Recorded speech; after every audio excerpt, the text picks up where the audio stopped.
and her lameness. Alright. Yo! How you going, this lady Chann rep nonetheless? And guys, come box with Chann. And you know how it goes. A bit of the brush of the blue. Brush of the blue. And we've got a special guest coming to you. That's what we've got. Who I'm gassed about having. Seriously gassed about having. She gave me some bants on a trillion already. Wait till I introduce her. And then we're gonna. Oh dear. Yeah, laptop issues. Laptop issues. Right. I'm introducing. Introducing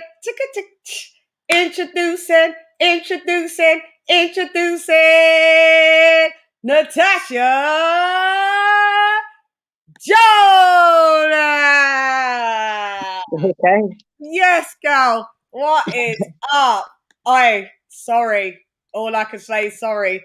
Commodore 64 in full effect. Oh, You said, what are you loading up? A Commodore 64. Yeah.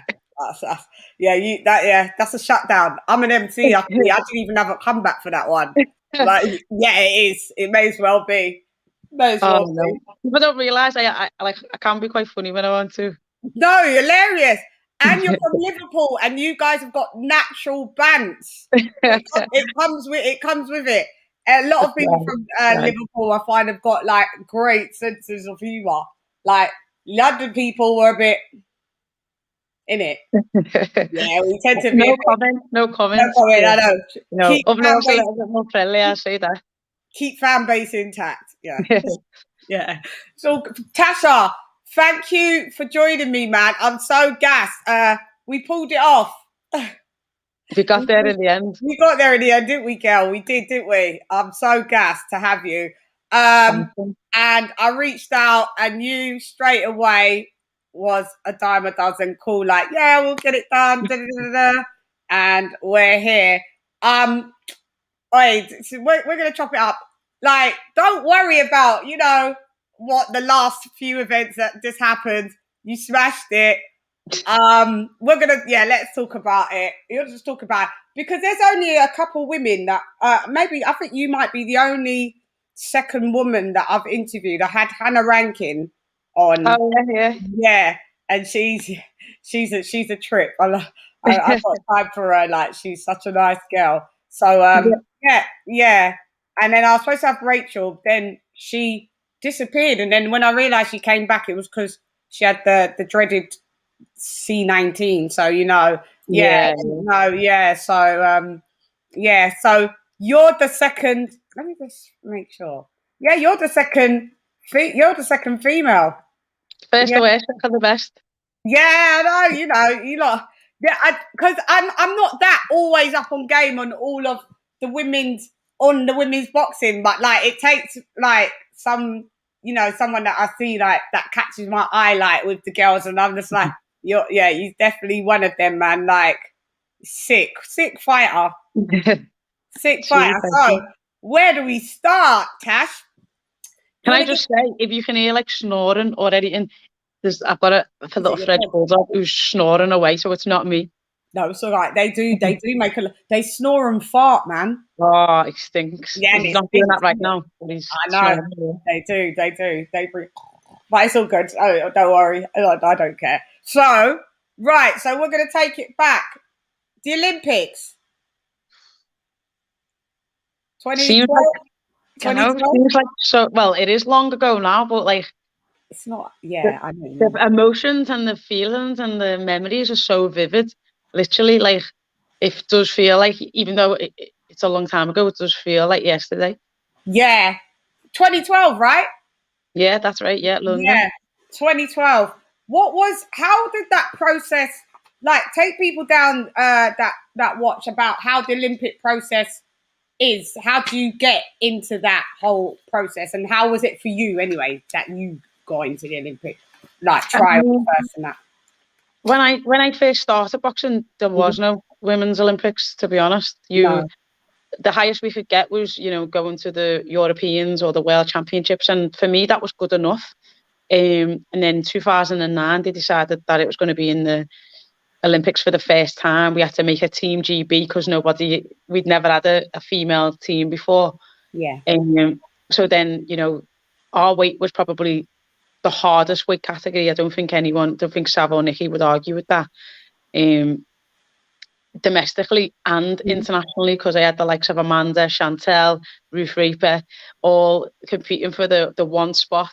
And boxing's one of them sports where we don't have to hit a time, we don't have to hit like a length, or, you know, you have to qualify. So, you know, qualifying, you have to come top four, it was for us, in the world to even get to qualify. Yeah. So it was a journey, and don't get me wrong, there was times when I thought I almost got kicked off the team because my performances were so bad before the test event, and then it did really well in the test event, and then they were like, right, she's the number one. I was the one to beat then, and it just got better from then. I got confidence, and then we went to China, and we're in the middle of nowhere. Like, the whole world hates GB. Yeah. How did you find China? I've been there before. How did you find it there? I mean, it is what it is. It was like I say, we're in the middle of nowhere. It was like a province somewhere. There wasn't much to see. There was part of the wall was there. The food was pretty horrific, if I'm honest. We had to take over our own, like, there was like space food. It was like just add water, and it was because they had a problem with the levels of some like banned substances in Chinese meat and fish. Oh yeah. So we went there and had to take like it was instant noodles, but really, and like rice, but it was like healthy version. But it was literally space food, and you just added water, and that was your dinner. So it was mad, and you know, like I say, like the whole world hates us. Every time we got in the ring, people booed. And for me personally, I think it was a bit different for Nikki and Saab, but for me personally, I wasn't quite sure that I was top 3 in the world. Sorry, top 3 in Europe, because that's what we had to do to qualify. Yeah, I went there with the attitude that no matter what, I was going to qualify with them Olympics, and I did it. So, and my mum told me a story afterwards of me being a kid watching the 88 games in Seoul and saying, Mum, I want to be there, I want to be there. And after, you know, 3 million in 2 different sports and lots of ups and lots of downs, it took me 24 years, but I got there. So yeah, because you played football as well, innit? Yeah, I was okay. My little sister's a lot better, like, but I don't tell her.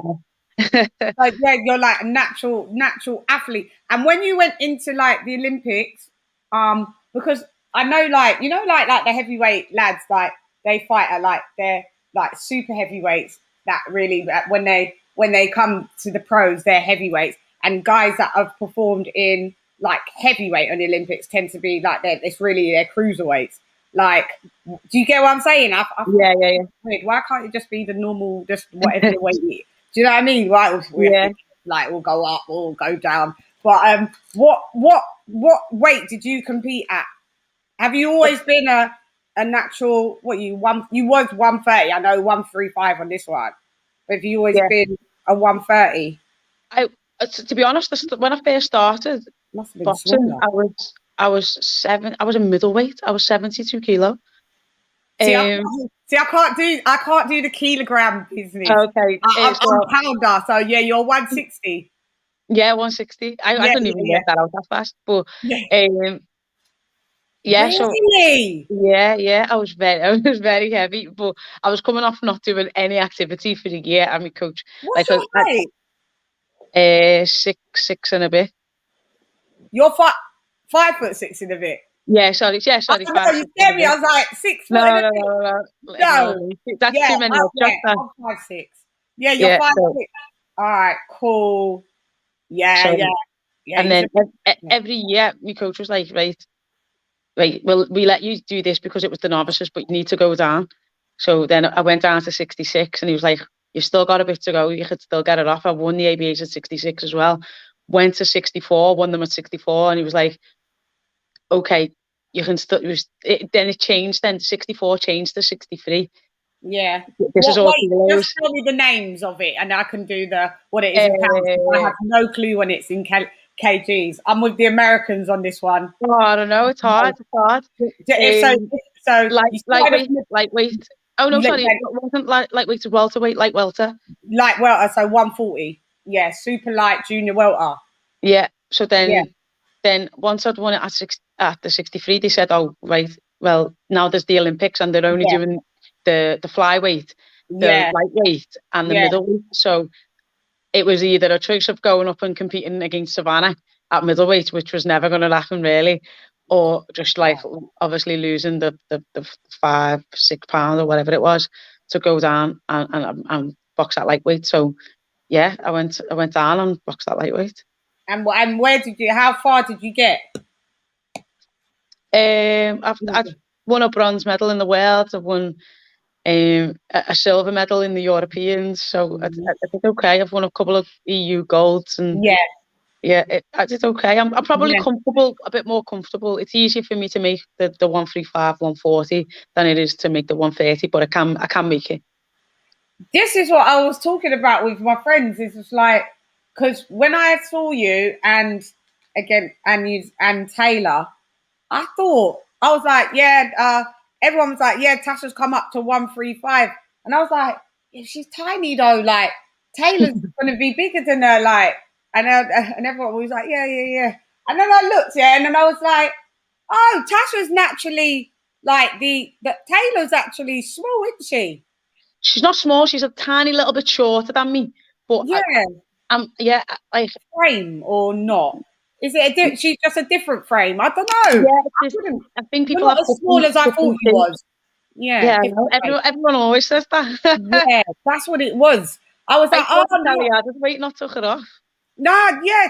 So I was like, that means I was saying, I was like, because I saw some interviews. She was like, 135, like easy, and I was like, she could blatantly do 140. Then she can make 140 without a problem. And then we was like, Taylor, she's at her top end. Because everyone was convinced that don't see Taylor being able to make 140. I know, obviously, a walking around weight is big. It's more you about 10, 15, sometimes 20, 30 pounds, 40 pounds more. Like, yeah. But nobody seemed to thought that Taylor could be like 140 or 140, and it was more that we could see you, that we was happy that you made the weight like easy, like from going down to going up. Like it's usually we see people like sometimes struggle or but you seemed easy at both ways. Is it what is it like to know that you've got to like you're on your day-to-day life, not when you're not like you haven't got to fight? What do you walk around at? Like if you're walking around at like 160, are you walking around? You're not about 147, 145 probably. Yeah.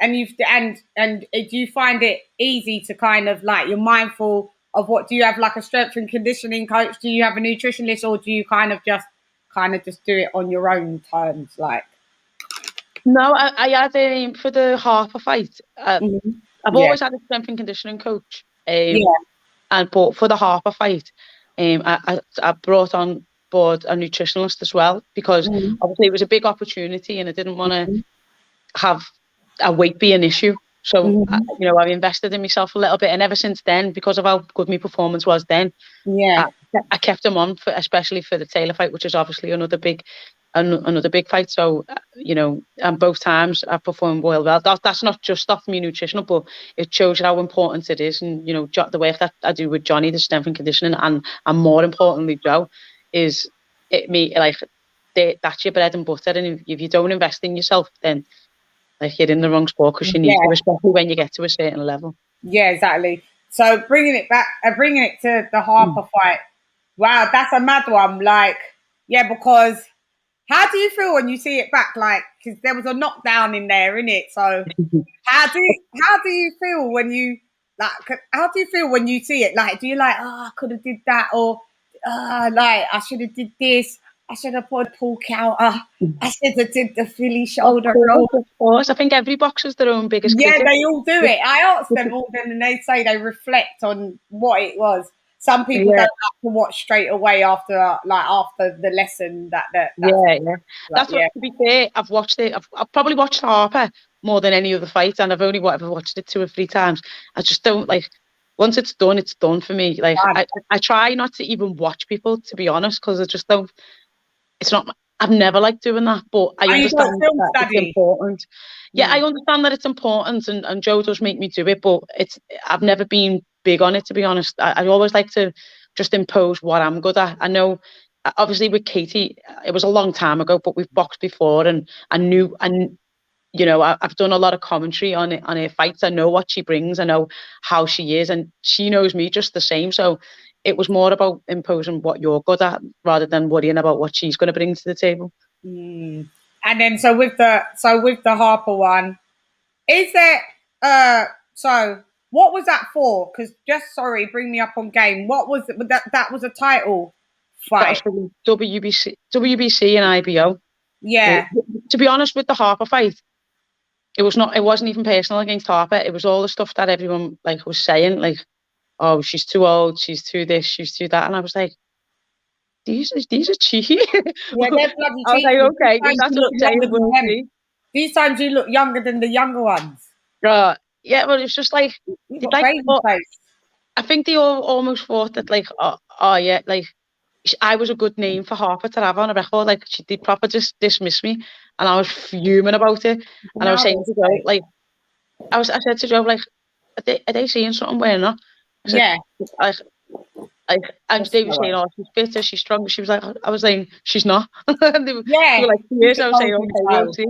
So, you know, I think I've proved a point in that fight, which ultimately, even though it didn't go my way, it led me to bigger and better things. So, you know, it was what it was. You've got to take the positives from every fight, and you do look back and reflect. And I think there was things that I learned in that fight that helped me against Katie. And again, with Katie, there's things I learned in that fight that, you know, if I was to have another fight, then I'd learn again. I'd always learn. You're always learning in boxing, and if you think that you've reached your peak and you're not going to move on, then you found your level. And I don't think I've found that yet. Every time I think, no, I can do better, I can get better. And yeah, every time I do step up. So, you know, I've still got a lot more in my locker to show, and I hope I get the opportunities to be able to do that. Yeah. And okay, so moving it to use lots rivalry from the Amis, you and Katie Taylor. I'm gonna call her Natasha Taylor. Katie Taylor. Yeah.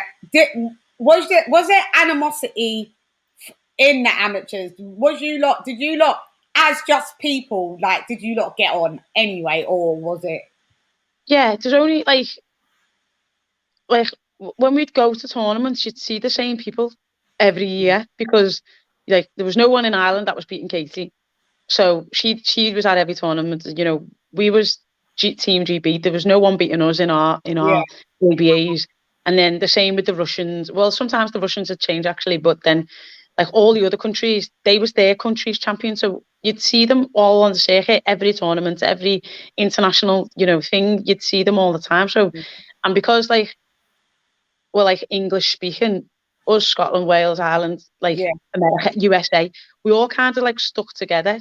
Australia, Canada, you're all kind of stuck together and like cheered for each other and whatever. But so yeah, we did get on. We got on, and there was no. I think it's just boxing. Like it's a bit different with the lads because the girls aren't like as egotistical, I don't think, as the lads. But it is just what it is, and then you know when it's done, you're back speaking, back being mates. I was actually speaking to her in the bubble. I'm playing table tennis with a mum. That's weird. That's where the bubble environment forces it to be mad. I know me, how I'd have to be. I couldn't. I don't think not as much. I don't think I could have that much like time around my opponent. And not too much. I need to not like you. I need to. Oh no, I'm not like that. I mean, like I say, it's just once the bell goes, it's just business to me, and then Oh, the do you bell think goes. so? You was like, It yeah, is just what a minute ago we was just playing table tennis. it is. Yeah, it doesn't. Yeah, it's just a competitive thing that you can turn on and be like, yeah. What? So, but is there any, okay? So have you met Clarissa Shields? The last time I think I saw Clarissa was 2012. Yeah, yeah, and Mhm. because it's what is your? I know this sounds mad, but what is your opinion of her personally and professionally? Because I want to try and tie something in, like with you first, like, but I need to hear where you're coming from with that and see if it ties in. Um, I think she's a character. I think she's confident. I think she backs up what she says, and you can't like, she says she's going to do all these things, and she does it, and she hasn't been beat yet. So, like, regardless of whether you like her or you don't, she can back her up, and she proves herself. So, Mhm. me personally, like I said, like the Americans, us, Scotland, Wales, we're all quite close. So, in the run up to the World Championships, and when she got beat by Savannah after the World Championships, and Yeah, by Marshall. Yeah. she got beaten by Marshall. Mhm. She actually came and had dinner with us for our celebrations. Actually, we'd got the medal, and like they were staying in my dad's hotel, and my dad was like, "Come and have dinner with us," and he came. Tiana Brown, Tiana Brown Mhm. had dinner with us, and it was just like, it is what it is. It's just like that's what it Yeah. was. For me, I like her. I've got nothing to not like her about. Mhm. We've had disagreements, I think, on some things, but like that, everyone's entitled to their opinion. You're not going to agree with everyone. I don't, and I think with the male sport, when someone's confident or believes in themselves, they're seen as they're just confident. But sometimes Yeah. when a female does the same thing, This it's is where I'm like, coming. This is you where I'm know coming, she, mate. she's brash, or she's disrespectful, or she's this, or she's that, or I was Ebony coming Bridges there. was That's I Ebony was Bridges meeting was you there. I was another meeting you there. This is where I one. was meeting you. You know, before Floyd was Money Mayweather, he was Pretty Boy Floyd, Pretty but boy. then Evan, and like, Garcia the same. Who else? Oscar De La Hoya was known as a pretty boy. All these people are like, no, I don't want to say base themselves off look, because they could fight as well. But then Ebony Bridges does it, and it's like, oh, she's disrespecting the sport. How? Yeah, I forgot about her. One sec. How? Let me just write her down. One sec. Yeah. I forgot about yeah. I forget about her. No, because why I'm saying it is that why do you think that like Clarissa Shields is like, because you experience like vilification with the Harper thing, yeah?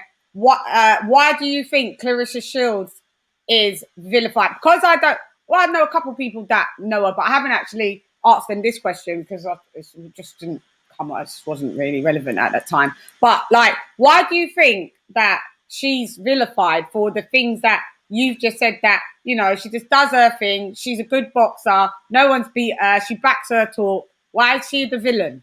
And then you was fighting Harper, you just come to do your thing, but she's the golden child, you're XYZ.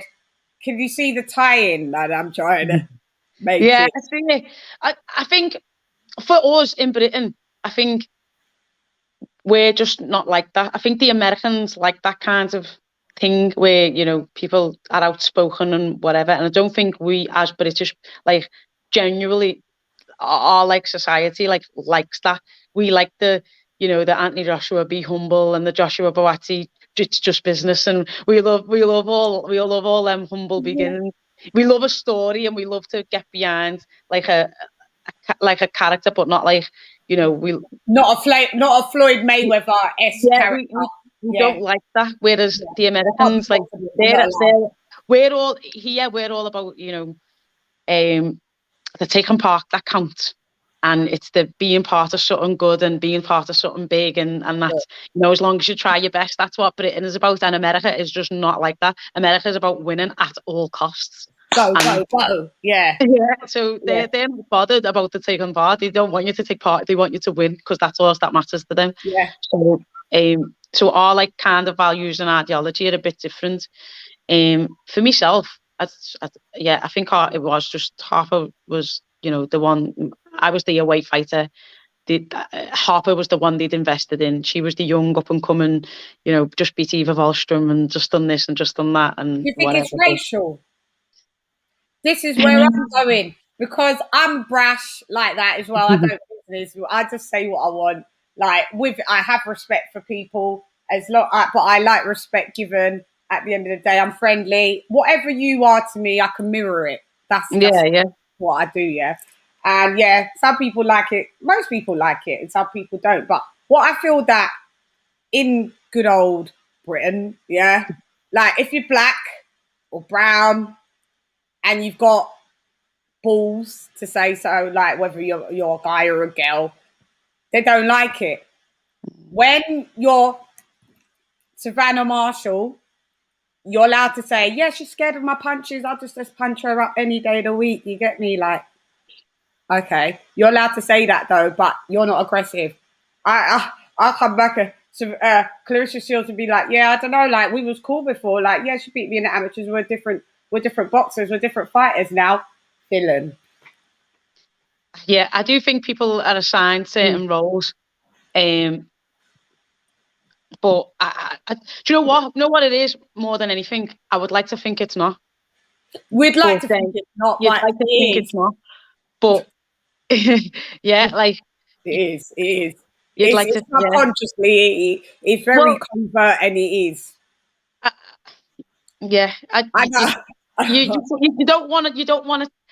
I wouldn't want to say that it is, but then, you see I think was it Wiltshire bought his mum a house, and was it Raheem Sterling bought his mum the same thing, and one was seen as he's splashing all his money, and the other one was seen as the good boy that. So hallelujah.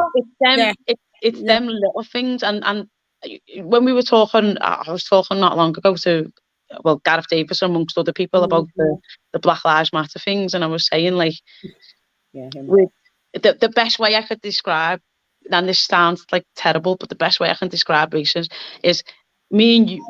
We go to a fairground ride, and the sign says, we're in Alton Towers, for example, and all the roller coasters say, right, if you're pregnant, don't ride it.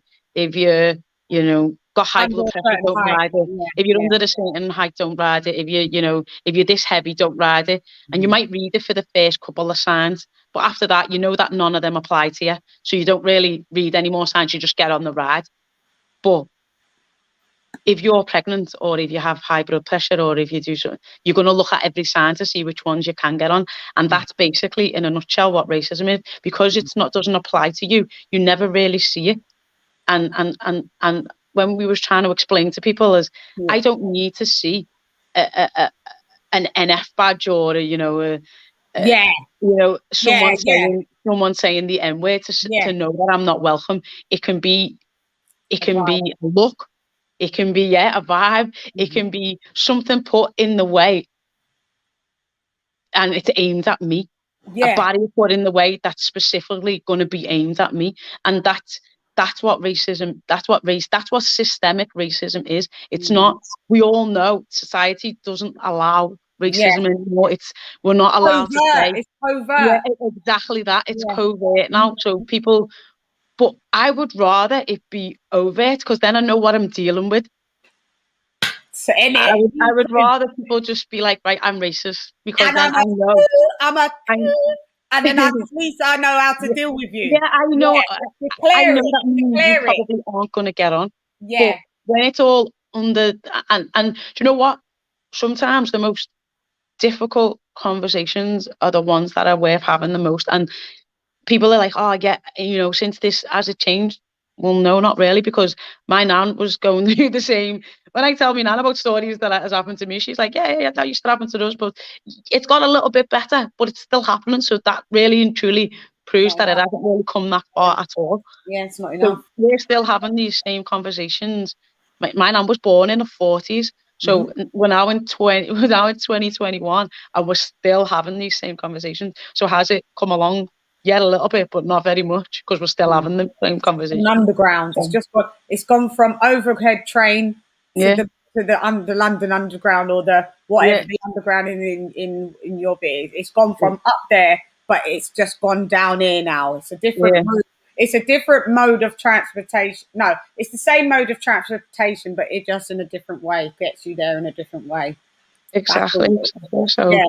So that's what I was just noticing, that the vilification of, and I was just like, yo, this is wild, you know. Like, but you know what? She plays to it, and now she's happy to play that role. And I think, as a growing sport, we need different characters. Like, I am me. I'm not going to try and be a Clarissa, or I'm not a quiet person either. So if I feel that I'm being done wrong, or I feel like I need to speak up about something, I'll do it, because I'm not really asked what anyone says or what anyone thinks, and that's just me. And I don't see myself as some big female martyr or something, but if I've got something to say, I'll say it. I'm not going to sit there on the sidelines not saying it. And and some females and males are scared to say stuff, because the hand that feeds them, and they don't want to be sidelined, because it's easy to do that. But I'm kind of at that stage where I'm just like, what will be will be. But at least I'd rather go out standing up for what I believe in than on my moral shield. Yeah, exactly. On my moral shield. You want me to come out in the boxing ring on my shield, but I'm not allowed to have a moral one. No, exactly. I'll have both. Thanks very much. Yeah, I'll have both, and the moral one comes before the shield. Of course. That's what I like to believe anyway. So and it was just like a thing that I saw with, like, Anthony Joshua have that critique about, when he did the Black Lives Matter, and he was racist, and everybody you don't even know. And the abuse comments. I hated everyone for that. Everyone. I was arguing. I'm not even messing when I say I was arguing with at least 3 people on Twitter for a good 6 weeks after that speech. A good 6 weeks. And no matter what I said, they were coming back with absolute nonsense. And I was like, right, first of all, it wasn't his speech. He says that clearly. It wasn't his speech. He was reading somebody else's speech. And second of all, name me a successful race or group in society that doesn't invest in themselves. Like, the Asians do it, the Arabs do it, the Jewish do it. White people do it. And he was saying invest in and when you says your community, it doesn't mean just the Black community. I live in Toxteth. Invest in your community. Invest in Toxteth. It doesn't matter what colour you are. Just invest in where you live. I think that was the point. But he said they don't shop in their shops, or whatever it was that he said, and that caused a riot. And they wanted it to be it. They knew what he was saying. Do you know what I mean? You can't be if you're pro-Black, you're anti-white. It's mad. And that's not what it is. It was just like, I was livid. You don't even livid. I know what the Twitter beef's like. They'll have you on there back and forth for forever, from the crack of you open your eye to the minute, and you're like, I'm not even going to reply this next one. I'm not even going to reply. That you see what they say, and you're lit. More reply. Long. I know. Put the photo. No. Awful. All right. Well, I just thought I would just touch on that. Because I want people to see these things, and like you said, just because it doesn't affect someone doesn't mean that they shouldn't be able to look out for these types of things. And I think sometimes if you highlight it, then they've got. I can't tell you about and this is what I think's wrong with society sometimes, is that you have some people making decisions for other people that it can't put them. I can't make decisions for disabled people because I'm not disabled. I don't know what it's like. I've never struggled to get on any form of transport. I've never, found it difficult to do anything that like an able-bodied. So I don't know. But there's too many people making decisions for experiences that they've never had. And I'm not asking any person to step in my shoes or see it from my point of view. I'm just asking, if I'm telling you there's an issue, I'm telling you to just empathize with that issue. You might not have experienced it, you might not have seen it yourself, but it's not aimed at you. So just be sympathetic and empathetic, that if I'm telling you it's there, then it might be there. Exactly. Just tune in. That's all we're saying. Tune in sometimes. It's not the, it's just like, anyway, so what I was going to talk about, when you brought up a good point, of Ebony Bridges. Where's your stance on, like, I am going to get to the fight of where you got to, sometimes you just, offshoots. It's all No, good. yeah, it's good. We're making good points. We're making good points. Yeah.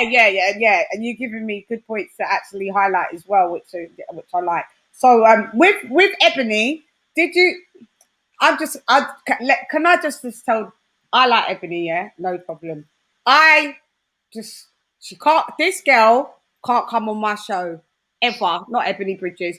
Shannon Courtney. I know. Never in a day, because I'll beat her up. Like, never in a day. It will evoke violence out of me. It's not worth it. I've got zero tolerance. I go by energy. I don't care how big a channel I am, how little a channel I am. I ask people to come on. They grace me with their presence. People ask me to come on my show, and I'm all good. I've never told nobody no, right? She ain't coming. She ain't coming. Yeah, she ain't coming. So when I saw her first enter on the scene, she was very much appealing to her looks. Anyway, moving on. Yeah, and it was okay. Yeah, it was okay for her to do so.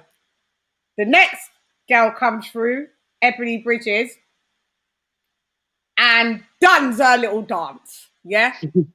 Does her dance because she comes in looking everything all right, whatever. You get me? Like, all of a sudden, you're bringing back women's boxing back.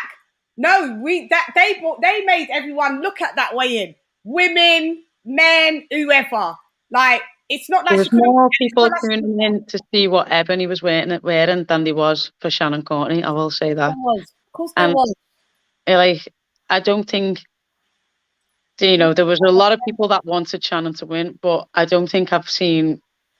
I want an Ebony to win. I know. I don't think there was a lot of people. There was also a lot of people that wanted, British people who are big fans of boxing and female boxing that wanted Ebony to win, and I've never seen it quite like that. Yeah, because I even tried to source Ebony's fights, and I'd only managed to find one. I think one. I done the same, and that was it. And I was like, well, still want her to win. Sorry. Here we go, girl. Yeah. It's the blind leading the blind there, but I'm with it. I think obviously the tweets and stuff that she put out when she was a bit younger, that had come to light, and I don't think people have appreciated that. What do you think of that? Because there's no age that you can be. There's stuff that you do when you're little, that's stupid. But I think there's no tweets of me that you'll find of me being racist, because it was always wrong. So I can't go racist and go, but I was young, so that's why I was racist. I'm not saying that you don't say inappropriate things and have inappropriate titles. Don't get it twisted. I get it. But at least don't tweet it then. You know what I mean? There's a level of responsibility that has to be adhered to. And I feel that everybody needs to be held at the same standard. Yeah, that was highlighted in that. I just think that it just didn't. I've seen people say even more worse things, but been forgiven. Like, when you do stuff like that, your actions now need to be different from your old words. And if your energy is still nasty, we're going to come down on you like a ton of bricks. Sorry, you can come in. I think I think, and that just we keep digressing, but that's like it's all good. The Ian Wright thing, and the young Irish kid that had inboxed him and said, called him all types of ends and monkeys and whatever, and basically the judge said he's only a kid and he's really sorry and nothing happened, and that is what we're saying. Like, okay, the police are saying we'll report it. Okay, we report it. What happens? Nothing. Nothing. So Nothing. what's the point? What's the point? Exactly. And so they're like, oh yeah, race crime's gone down. No, it hasn't. We're just not reporting it because Reporting it. Yeah, what's the point? What are you going to say? You're going to give them telling off and that's it? Okay, what's the point? I've been in now. My little girl, her dad's white and she's so fair skinned. Yeah. And my little niece is a little bit darker. And we've been in children's play areas and stuff's been said to her. Not me, my little girl, but her cousin. I'm like, nah, you're only a little kid. This is play area, so it's in a school holiday. The kids aren't even in school yet. So these are kids preschool that aren't even in school, and they're using these words. I'm like, where is your mum right now? Take me to the mum. And they're like, the playground staff had come over, and I was like, what's wrong? I want to see this kid's mum right now, because you don't learn that anywhere else. He's too young to be in school. He's here. So, like, he's learned that from the parents or from home. People there around. So I was like, I want to see the mum, and it's just madness. Like, but so why does she get away with it? Like, so and you've got you see so many things about footballers who've done things and they've got contracts cancelled and whatever, and they make it a big thing. My little nephew's in the Liverpool academy now, and he's like, you have to watch even now your social media. If you've got one, delete it and restart a new one or whatever, because once it's out there, it's out there. And people there is people out there that will go 502 weeks deep to see what you said when you was 15, because that's just how we are as a society. And as we want to love you, but we also would love a reason to hate you. Yeah, we would love a reason to hate you as well. And there's so many things about things coming back to bite people. So if you do find whatever inspiration or whatever it is, and you do change your ways, but you have said something and then you're commenting on someone else saying something, people will scrape up your stuff and be like, well, actually, you said this too. The same way you did with Billy Joe and Dubois. That people will do that. Making the bestest points. People will do that because that's people will look for that. Like I said, they want a reason to love you, but they'll do anything to find a reason to hate you as well. And for whatever reason that is, whether that's you're female, whether that's you're black, whether that's whatever. You talk too much, you talk too little, whatever that is, they'll find a way. And there's already a narrative out there for everybody, no matter who you are. Like, I don't know quite what mine is. Yeah, hopefully it's a good one. I think it is. But everyone plays a role, and they decide what your role is. Yeah. So you swerved that neatly still. Like, cause you did it. You got there, but it was another way, because it's pertaining to, do you think she should still be held accountable? Do you think that her actions don't match, like, still the stupid apologetic rubbish words that she did, and she come out with a girl with a hijab, and there's this like obvious damage control, and that's why people in her own nation didn't want to root for her. Like, nobody likes her. It's just, I'm just saying that how hypocritical and contradictory she is with that. And then you cast Ebony Bridges, but you was doing that not like that level, but you played on your looks, and now it's not all right because someone else has come through. I just think she's just a nasty idiot. Like, just don't come around it. It's one of them things where, like, I'd like to think that she has, but no one taught her a lesson. No one's taught her, because she's not really from London. You get me? From Watford. At the end of the day, it's a bit different, a bit up there. You get me? Like, I don't really know I get on the train and go where I'm going. I know.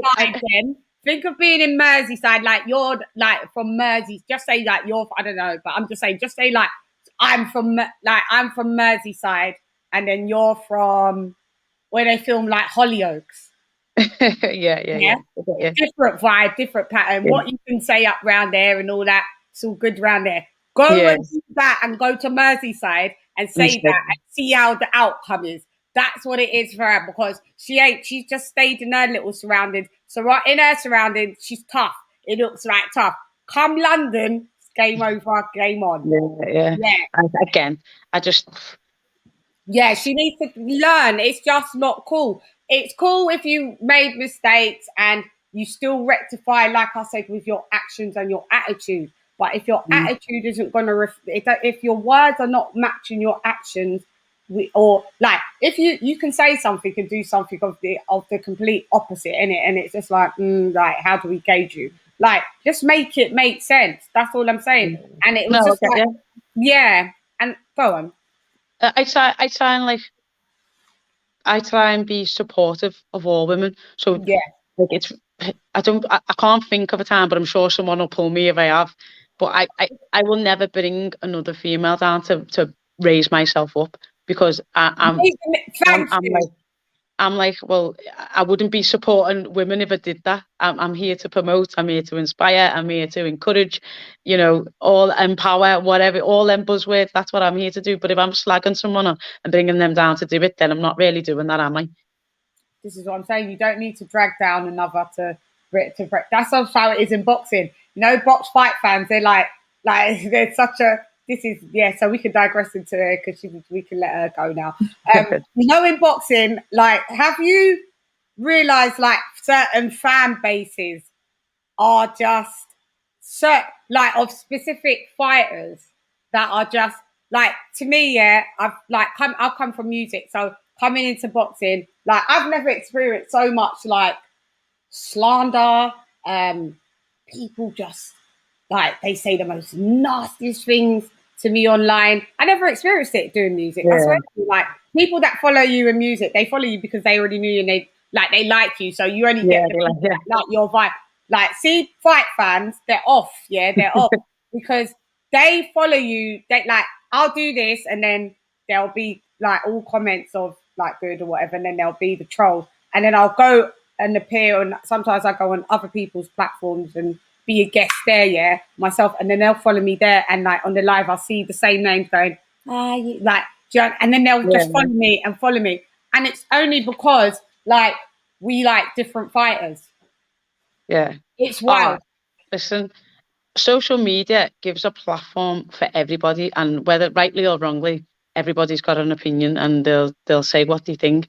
Now, again, I try and be respectful. Even when I've argued with people, I try and be respectful. But someone asked me the other day, it was like, how do you deal with it? And right now I'm reading this book called The Art of Not Giving a Fuck. Oh yeah, I heard about that. Yeah, I heard about that. That's basically what I do. Like, because you can have a million messages, and I realized this in the Olympics. Like, there was a million messages saying, "Oh, brilliant fight! You know, well done. We wish you luck. We wish you that. You're a knobhead, and you're brilliant. You're brilliant." And you scroll back and be like, "Go to the knobhead one instead of the million good one." Yeah, and the horrible ones are the one that stick with you, even though they're probably in the minority. Yeah, and it's just mad what your brain will hold on to, and it took me a long time to be. Now I genuinely, like, in that Harper camp, I was going through and liking every single one that said, was some of them was awful, and I was like, right, I'm gonna like it because I can't wait to reply to you after this fight. So I was liking them, and one of them was like, oh, look at Natasha thinking, some people just want a response. They've got nothing better to do. They're after that, and like, you see some people give them that response that they're after, and then that's it. Then they'll be on you, and they'll do it all the time. So I just don't give it. But I was just liking them, and I thought, and good enough. There was a good few of them that came back and forth and said, look, we didn't know you had that in you, so respect, and we're sorry about what we said. And it was only for them saying that I thought, you know what, that's vindicated me. I don't have to reply to the others. And I thought, right, we'll leave it. But now, like, I look at them now and I just laugh my head off. In the Katie one, it doesn't go past 2. You know, she's not on that level. Yeah, she might have done well against Harper, but Katie's something else. And I was just like, okay, we'll see. And that's all to say now. Okay, we'll see. Because you just ignore it. I'm not giving them power. I'm not even giving them. I am giving them a bit of energy because sometimes I do reply, but like, I'm just going to say, okay, we'll see. And you've got nothing to say to that. Like, It's not only if Take their I'm power taking the away. power away from you, but Yeah, so yeah. like, okay, We'll see. what Yeah, you think, you're entitled to it. Thanks for tuning in. Thanks for paying. that's what I say. They go like, "Oh, your channel's shit." I'm like, "Yeah, Yeah, but you're here you're every welcome. single time I post, every single Yeah, time. So if I'm shit, you're shit by default. yeah, Like yeah, you're hanging out here. Do you know yeah. what I mean? You're And welcome. before it This used is to the 50 really minutes get of me on my talking shit. yeah, it used to get on my nerves. I used to be like, and then my friends were like, "Yeah, but just look at the good comments." And I'd be like, "Yeah, I know, but this person," and It is then always the bad ones, they just want you to engage. And now it's water for ducks back. I've got to a much better place where I'm just like, oh, I don't even care. yeah. But Because like you're saying, the boxing fans can be so fickle. They can love you. Like a prime example of this right now, Dubois, Josh Kelly, yeah, whoever you talk want, about it. and you like, they're like, oh yeah, it's the next big thing, the next big thing. You get to beat them like, oh, well, we knew he was a hype Retire. job. We You knew he should was a hype job. retire. I'm just like, wow, you used to support. Like I go back and I think, wow, you used to support him before, and like, it's just like it can be that and like that is boxing. Like I said, you know what? Like that, I say the difference between us and America. They do love a winner, and Floyd Mayweather. They don't care what he does. They'll like hate him or love him, whatever. You're paying to see him because whether you want to see him win, whether you want to see him lose, you're paying anyway because you're tuning in, and they love that because that's their winner. We love the almost nearly guy or the almost nearly girl. We want to see you do well, but we don't Not really want you too to do well. that. Yeah, not Yeah. too well. We're like, stay humble. We want you, and it's crazy, and that's what we are as a. I don't want to. Yeah, I don't want to say the whole nation, but as a Yeah, nation, but a portion we of it. love the like kind of underdog story, or the one that's hasn't had it easy, and we love a story, and we love the best triers with the positive attitudes, and no matter what life throws, we love them ones. But like our They're winners, built you up. Really yeah, don't. like Joshua got beat by Ruiz, and some of the tweets I seen, I was like Disgusting. I was thinking, wow, It like was disgusting. It was same people disgusting. like literally 2 days before were like, oh, Joshua's our guy, and Mhm. then it's You just know? mad. It's You're mad. rubbish, man. It's You so should mad. return. Yeah, And then with some of the same people when he won I was back. going to be We knew you could by do it, this fast champ. guy. Yeah, Yeah, we knew you could do it, champ. We knew you could do yeah, it, champ. Now you just slewing me 2 weeks before the fight. Yeah, it's just this. But I just feel that like, okay, it's like certain. So okay, so in my opinion, like I'm called like an AJ fangirl because I like AJ for what he stands for in the sport of boxing. I think he doesn't get a good break. Like people always come down on him, and I don't really see a lot of people defend him. I don't know why. And I think the people, AJ's fan base, we're not trolls. We don't go around on everybody else's things and start mhm, saying like nasty things because his fan base are kind of like a replication of or a depiction of the person that we like. So AJ's cool.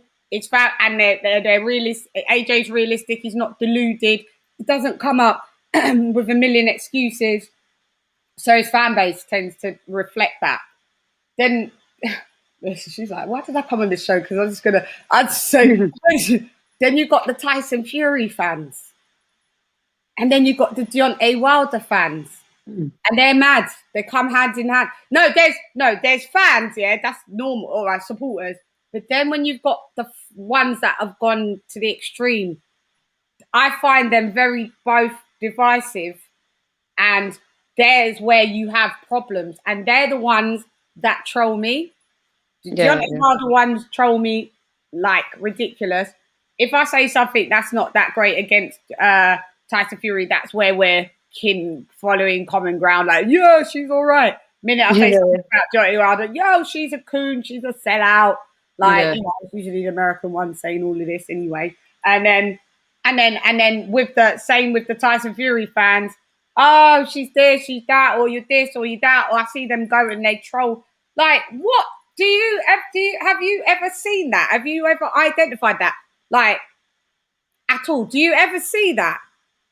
With yeah. fan bases to specific fighters. I just I try not to look, to be honest, but you ain't got time for it. Yeah, I just like. I do think I know what you're talking about. There is like but I think that more reflects on them. Like if you are a grown adult coming on a social media platform to have a go at someone for nothing, or because you don't agree, or because I haven't got words. I haven't got words for you, and you definitely don't deserve me energy because I'm like. There is vampires in this world. They're not the ones. They're not the ones. they're not the Wesley Snipes or the Brad Pitt vampires that are stuck in blood. They are straight there, just waiting for you to give them your energy.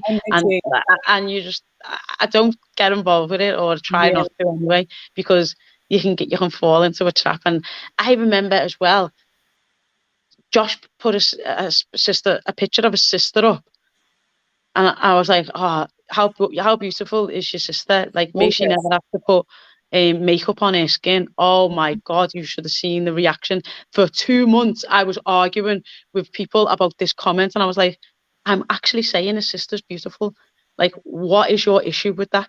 Like, what was your problem? You. They was attacking you. They was attacking you. They was on me. Really? Who are you to tell her whether to put makeup on or not? And I was like, I said, may she never feel the need to put it on. Like, whether she wants to or not is her choice, obviously. Yeah. But oh my God, I was arguing with people for weeks and weeks and months over that. But it's just that's why you got that book. That's why you got that book. Yeah. You had to get that book. It was just madness. And even like you make a comment and there's always going to be someone that doesn't like it. Someone, I think Sky put up something of me saying the other day, what was it? What was it? I don't want to retire till I'm a world champion. So I'm sitting there from Saturday saying it, and someone's put like, who cares? No one cares about you. I'm just like, why would you comment that? Like, who grown is why? Like, it says a lot about them. I swear, there's just no pleasing some people. Even if I thought, what an idiot, I wouldn't write it. Yeah. Loads of times I read through people saying, I read things I think you did. Absolute crap. Yeah. Faced, whatever. And then, but I would never write it because I don't even want to give that negativity to the universe. But people obviously do. Yeah. People obviously feel the need. They have to get it off the chest. If that's what you want to do, that's fine. But I'm not engaging in it. Forget it. Yeah, but it's kind of a catch-22 because sometimes if something's posted on a public forum and you've chosen to post something on a public forum or whoever represents you, or sometimes you go on with Sky, but Sky should have asked, right? Like in my thing, they hit up and go, is this quote all right to put out? Like 8 times out of 10. And then we're like, yeah, that's cool. Like, because you want it to be sometimes in context. Do you know what I mean? Like, they should have asked you. Like, they sometimes could set you up, like, and they're like, oh, well, it wasn't enough. But at the end of the day, if something's posted on a public forum, you kind of have to expect that public opinions are going to be posted. And that's where it gets rubbish a bit. So it's just like double-edged sword a bit. Like, you said that, and there's nothing wrong with saying that. Sky should have still checked, like, if you wanted that specific quote out, by the way, they should have. Like, and even if you said, like, make it go out, everybody's interpretation of thing, everyone's got an opinion. Everyone's got opinions are like arseholes because everyone's got one. It's just they do it for people to click on to see. Yeah, clickbait. That's what I remember. Joe had said something about when I was asking for more money for the Harper rematch. Yeah, he said, I think Eddie. What he meant to say was, I think Eddie was discriminating against me, but he said Eddie was being racist. Oh my! And IFL TV put out, Joe says Eddie Hearn's racist, and that's just all for people to click. So it's just that went mad because I was like, Rob, what's happened to Joe Gallagher now, man? Like, and then I clicked on all of the things, and then he had to come out and say, no, I didn't say it. I meant it like some discrimination against like X, Y, and Z and that. And I think it even after he did come out with that, people still had another little. They spun another one. Oh, and Talking about or something. Oh, we don't care now by this point. yeah. Yeah. It's clickbait. We're in the clickbait era, and I'm gonna touch on like another 2-3 things before, and I'll end with your last fight. So it's like, so that will be, we'll talk about that like last. Yeah, it's not nice. That is least. That is like, yeah, it's, you know, I got like, sometimes I sit with people and I'm like, oh my God, I've got a million questions, man. And sometimes, like, literally, I swear to you, like, I can do a lot of these off of the fly. Like, it depends on the person who I'm speaking to. Like, you're quite easy. Like you just, I love like, to talk. because you've sparked other things that I'm like, yeah, for real. Like, you've actually made it segue quite smoothly without even knowing. Like, I'm like, so I'm there jotting down like, yeah, that can go on to that. So when you're talking about like, which one now? All right, so let's go with, we'll just go a bit, we'll touch a bit like from the beginning of Wilder Fury, then bringing it to where it is now. So Deontay Wilder, I bang on him all day. Like, I do shows he gets banged on. I just don't get this. My suit was too heavy. Oh, Like, what was your fault? Kenny Bayless was drunk. I mean, fight to my water, Mark Breland. Good Mark. Good Mark, you know. I just think I'm one of them people. I will never make an excuse up for losing. Please don't. Me. Yeah, don't you dare do it. Don't you know, Commonwealth Games, Olympics, you know, Katie, Obanov. I've never sat there and said, oh, well, what actually happened was, I've never done that. I said, I lost. That's it. Basically, the better person won. That's it. Like that. But that's me and who I am. I'm not trying to make excuses for myself. Yeah. But like, I think people would be more accepting if you are going to make an excuse, stick to the one. We don't want 29 excuses of why you lost. And like, you know, and it's quite a varied range from the gloves to the walking suit to the coach and the, you know, stick to one, maybe two out of push. Say it. For me, like, I do get why he's asked for a rematch. I don't want it, but I get why he's asked. And I get it. It's contracted. Yeah, it's business. Why is he not going to want to win his title back? If that was Fury the other way around, he would want his title back.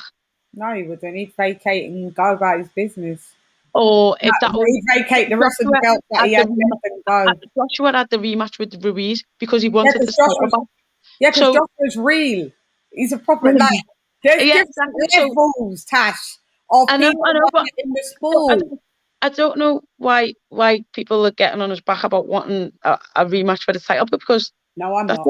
Unless you're going to pay him his fight money to step aside, you don't want it. Okay. And I'm not on. And this is the thing, yeah. I support him getting the other fight. I'm peed off with Tyson Fury. I'm livid.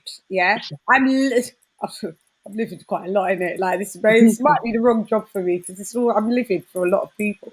Like, I need to get that book. I'm getting the book. Yeah, I'm gonna order it off Amazon. I'm gonna order it like after this interview. I promise. Yeah, like, I'm livid. Like, I'm a fight fan. We was on the road to undisputed. Big up Josh Taylor, that managed to do an undisputed fight with no isms or schisms, even though it was still tied to Bob Arum. Yeah. Bob Arum, I'm livid. You're a liar. They all lie. They're liars, bruv. They're liars. Yeah, they have kept us on edge for the whole year. They knew. Like, I believe Fury when he said, well, your team knew about the arbitration. Because how could he not? No. But so this was my job to follow it. You kept us in saying, right, next week we'll make an announcement. Next week that's 52 weeks in 1 year that you've been saying that. And 52 weeks we've been all like, there's going to be an announcement next week. There's going to be an announcement next week. And we're like, and then he says, it's the 14th. He says it's the 7th or the 14th. So we're like, yes, we've got a date. We've got a stadium. We've got this. And then they say the next week, no, it's actually the 14th. It's actually going to be the 14th. It's going to be in Saudi Arabia. So we're all like, we've got a date and a stadium now. So we know where it is. We know what time it is. We know what date it is. And then Well, it's like, no, actually, he's got to fight with me first. Yeah, We're all like, what I'm oh. saying is, so last year, because we all like the boxing channels, we all cover these situations very closely because we ain't got a life, basically. Yeah, so we're content creators, so all we all colleagues, and we're like, yo, did you see what Wilder said? Or yo, you see, like, yeah, and everybody puts out that big up sporting icons, by the way, my G, yeah, like big up all the boxing channels, yeah, but at the end of the day, yeah, they agreed in principle. Yeah, do you want to fight? You're gonna fight. Yeah, you big dosser, you big all this. All right, cool. Yeah, you want to fight. Then didn't even let Pulev came. I remember watching the Pulev fight with Carl the Contradiction Froch on the navigation there, yeah. And I love Johnny Nelson, big up Johnny Nelson, but like as Joshua won, oh no, he can't win that style against Tyson Fury. He's just won, like now, like 5 minutes ago. The last bead of sweat is still multiplying into more beads of sweat. And you're talking about that style can't beat Fury. All right, can you just not? Congratulations, cool, congratulations. Yeah.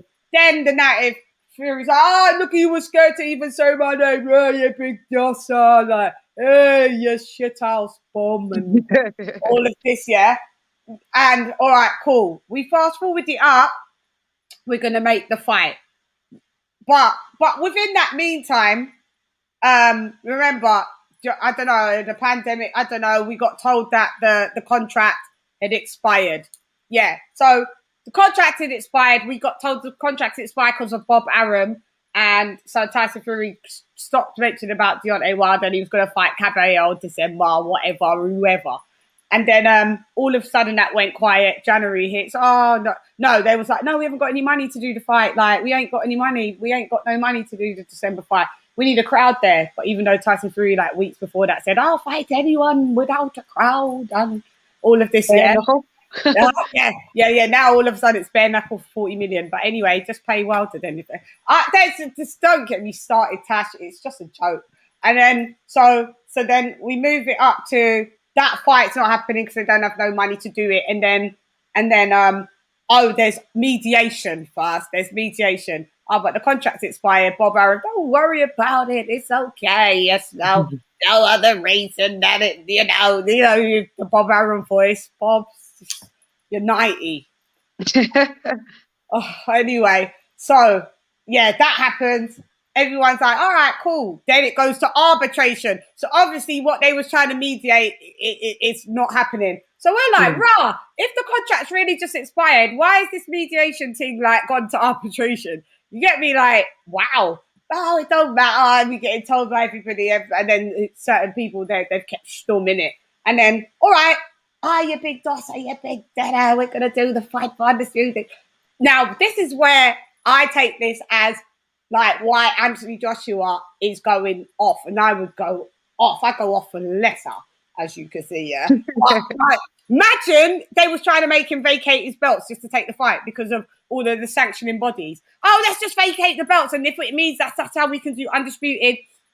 Undisputed is bigger than the belts. Like, we just wanted to do the Tyson Fury, even though undisputed is for the bet, all of the belts.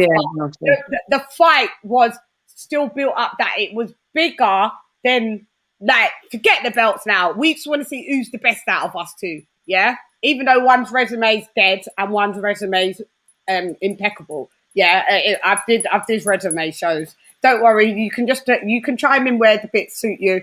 It's better to say nothing because I want you to still have your job. So let me just say what I got to say, yeah? But at least I've said it in your presence. So, like, okay, so all of a sudden, where have I got up to? All of a sudden, yeah, this, you're a dosser, you're this, but, okay, we're gonna do this fight. The arbitration's not a problem. Okay, so where Eddie Hearn and them lot, I fault them is, it may be a bit of a schoolboy error where you thought they was telling the truth that the arbitration because if we knew there was arbitration, obviously Eddie's been on. There's arbitration and that, but yeah, it's fine. But you've got Bob Arum and them lot, and Tyson Fury misguiding the public, and you've got Tyson Fury, which you'd already done, and Deontay Wilder, which you'd already done to AJ, tried to do some freeze out thing and tried to do, like, it's not even boxing at this point, it's some WWF and WWE thing, like where's you understand, like, and then you're like trying to plot on someone's downfall. Like, imagine if he vacated his belts for the fight to happen. Imagine if Anthony Joshua vacated those belts. All right, yeah, it's about the fight, just us two finding out who's the best. Where would he have been left? Beltless and in this? Could you imagine? No, I know. No, could you imagine? It happened to Josh Warrington, didn't it? They've made him vacate. Yeah, so what one did he IBF, I think. Yeah, one of them, and then one of them. Now, Jazza Dickens and Kid Galahad are boxing for that, and then obviously Warrington went and unfortunately got beat. So now he's gone. Yeah, he vacated the belt to go on to bigger and better things, and now he's got nothing because he's not even a belt holder now. And so got beaten by the Lara. like, but then sometimes you kind of like not forced into them situations, but it can. On my deals, especially on my 3-fight deal after Harper, it was made. I felt like it was like, well, take it or leave it, and that's sometimes how you can be left. And if you don't take it, you're basically the force in your hand. And if you don't take it, you're kind of left. Because I was left for 10 months before I got the Katie opportunity. Yeah, I know. And that probably only came about because she didn't have anybody else to fight. Mm-hmm. Serrano was had a fight. Clarissa was too heavy. Pascal was fighting Brockhouse. Chantel Cameron was in, and it's pulled out of her. So there was no one else for her to fight. I was just happened to say because it was an opportunity. But that's how you can. That's how imagine you had belts. You went on and got all the belts, and then they did that. And this is what annoys me about sometimes the scoring, because like you can judges are changing people's lives and they don't have to account for it, and there's no protection from the board in any which way. The board say, why did you have that score? They said because it did, because that's how I saw it. Okay, that's fine with me. But you're messing up people's lives. If I'm a champion going into the Katie Taylor fight, I get a lot more money. If I'm a champion asking Harper for a rematch, I get a lot more money. You know, it's that's just the way it is. But and you know, people change their mind like depending on who's in the ring. Like, so when I fought Harper, they were like, yeah, Harper was winning rounds because she was more aggressive. Okay, so then Katie fights Bassoon, and then they're like, yeah, but Katie was the first one and the second one. The more harder, accurate shot. So she wins that for me. Okay, so then I fight Katie. Yeah, but Katie was busier. So what do you want? It's the same judges. So what do you want?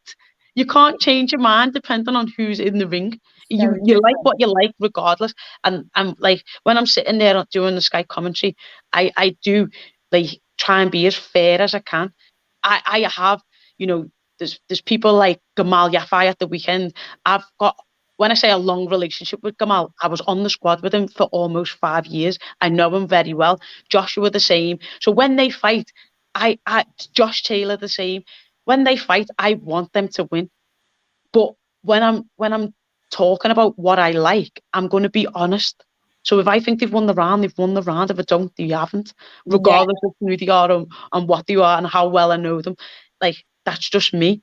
But there's people who are in bigger positions that are changing people's lives, and just because they're siding with whatever they're siding with, or whether that's the, you know, promotion or whatever, whatever that is, and it's just it doesn't help you as the athlete and as the boxer. It does like not killing the sport, but they are. No, you are. They are. Because fighters don't want to, like, there's been just ample robberies with the, I can't remember the other day with that, I think that one WBA judge the other day, I can't remember, she scored some fight just dumb. Can't remember which fight it was. It could have been for the, who was it? It was just recently, but it was in America. So it happens all the time. But she or he got relieved of duties, and like they're investigating, and like they're probably gonna not pay the judge the money. So that was the first time that and it was a WBA sanctioned judge. So, and for the WBA to impose that, it was a bit of a groundbreaking thing, because it's like the WBA could have just turned like a blind eye to it and just be like, well, you know, like all sanctioned bodies do for when these fights are happening and these judges are just like tearing up people's lives and stuff. And like, yeah, it's just ridiculous. But it was just, yeah. With what was the scores for your one? I think With the last fight. I think that, yeah, I want to ask 96, 95. Sorry, I can see a comment here, Natasha. Your yeah, performance answer against it. Taylor. Yeah, that's Shelton. So, right, I've seen the card. So why didn't you step on the gas in the last 2 rounds? In my opinion, you would have pulled it off. So I was at 96, 95. So a couple of rounds are drawn for them 2 judges, and 1 judge I lost by a round. But everyone says, oh yeah, it was the last 2 rounds that let you down.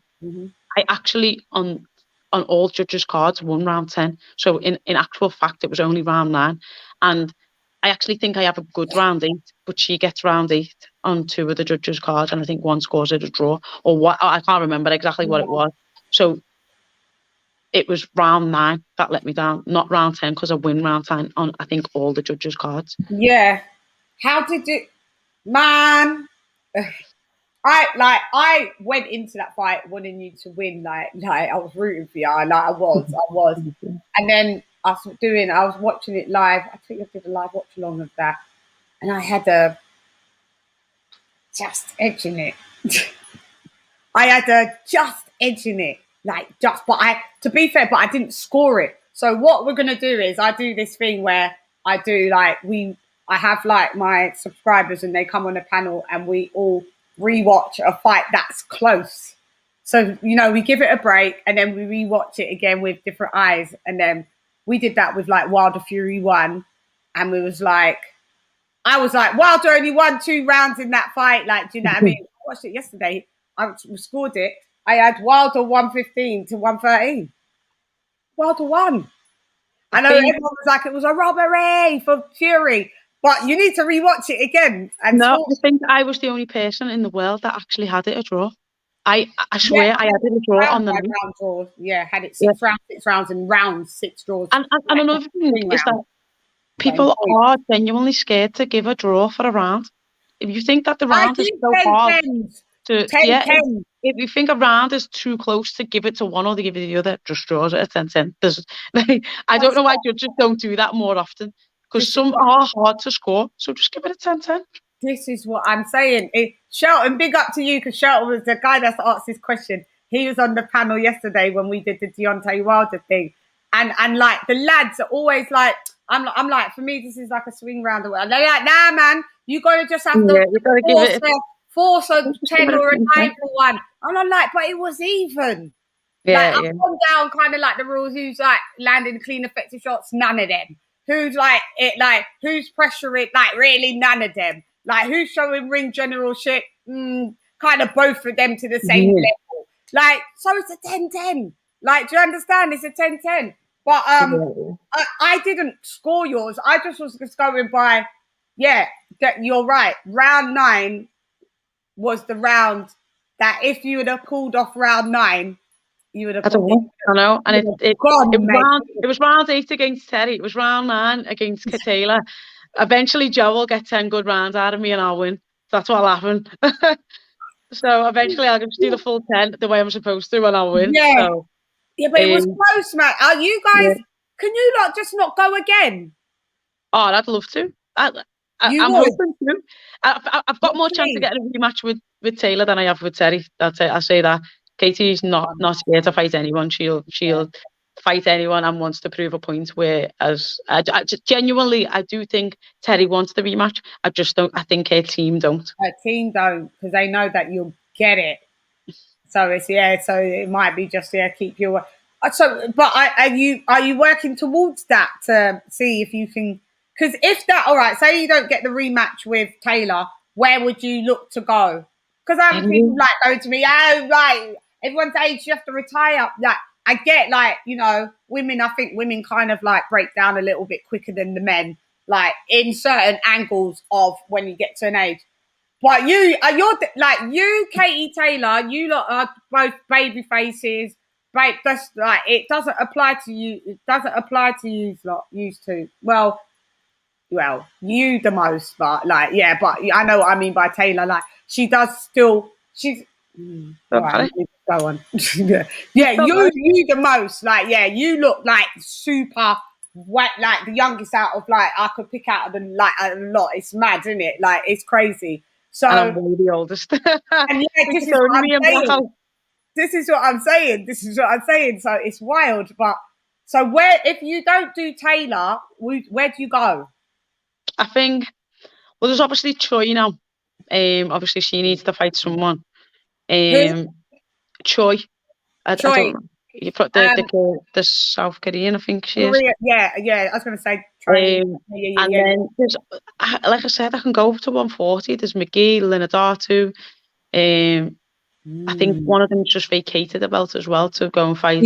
Grab a title up there. Yeah, to go and fight McCaskill. So I can go as high as 140. Do you know what I mean? So,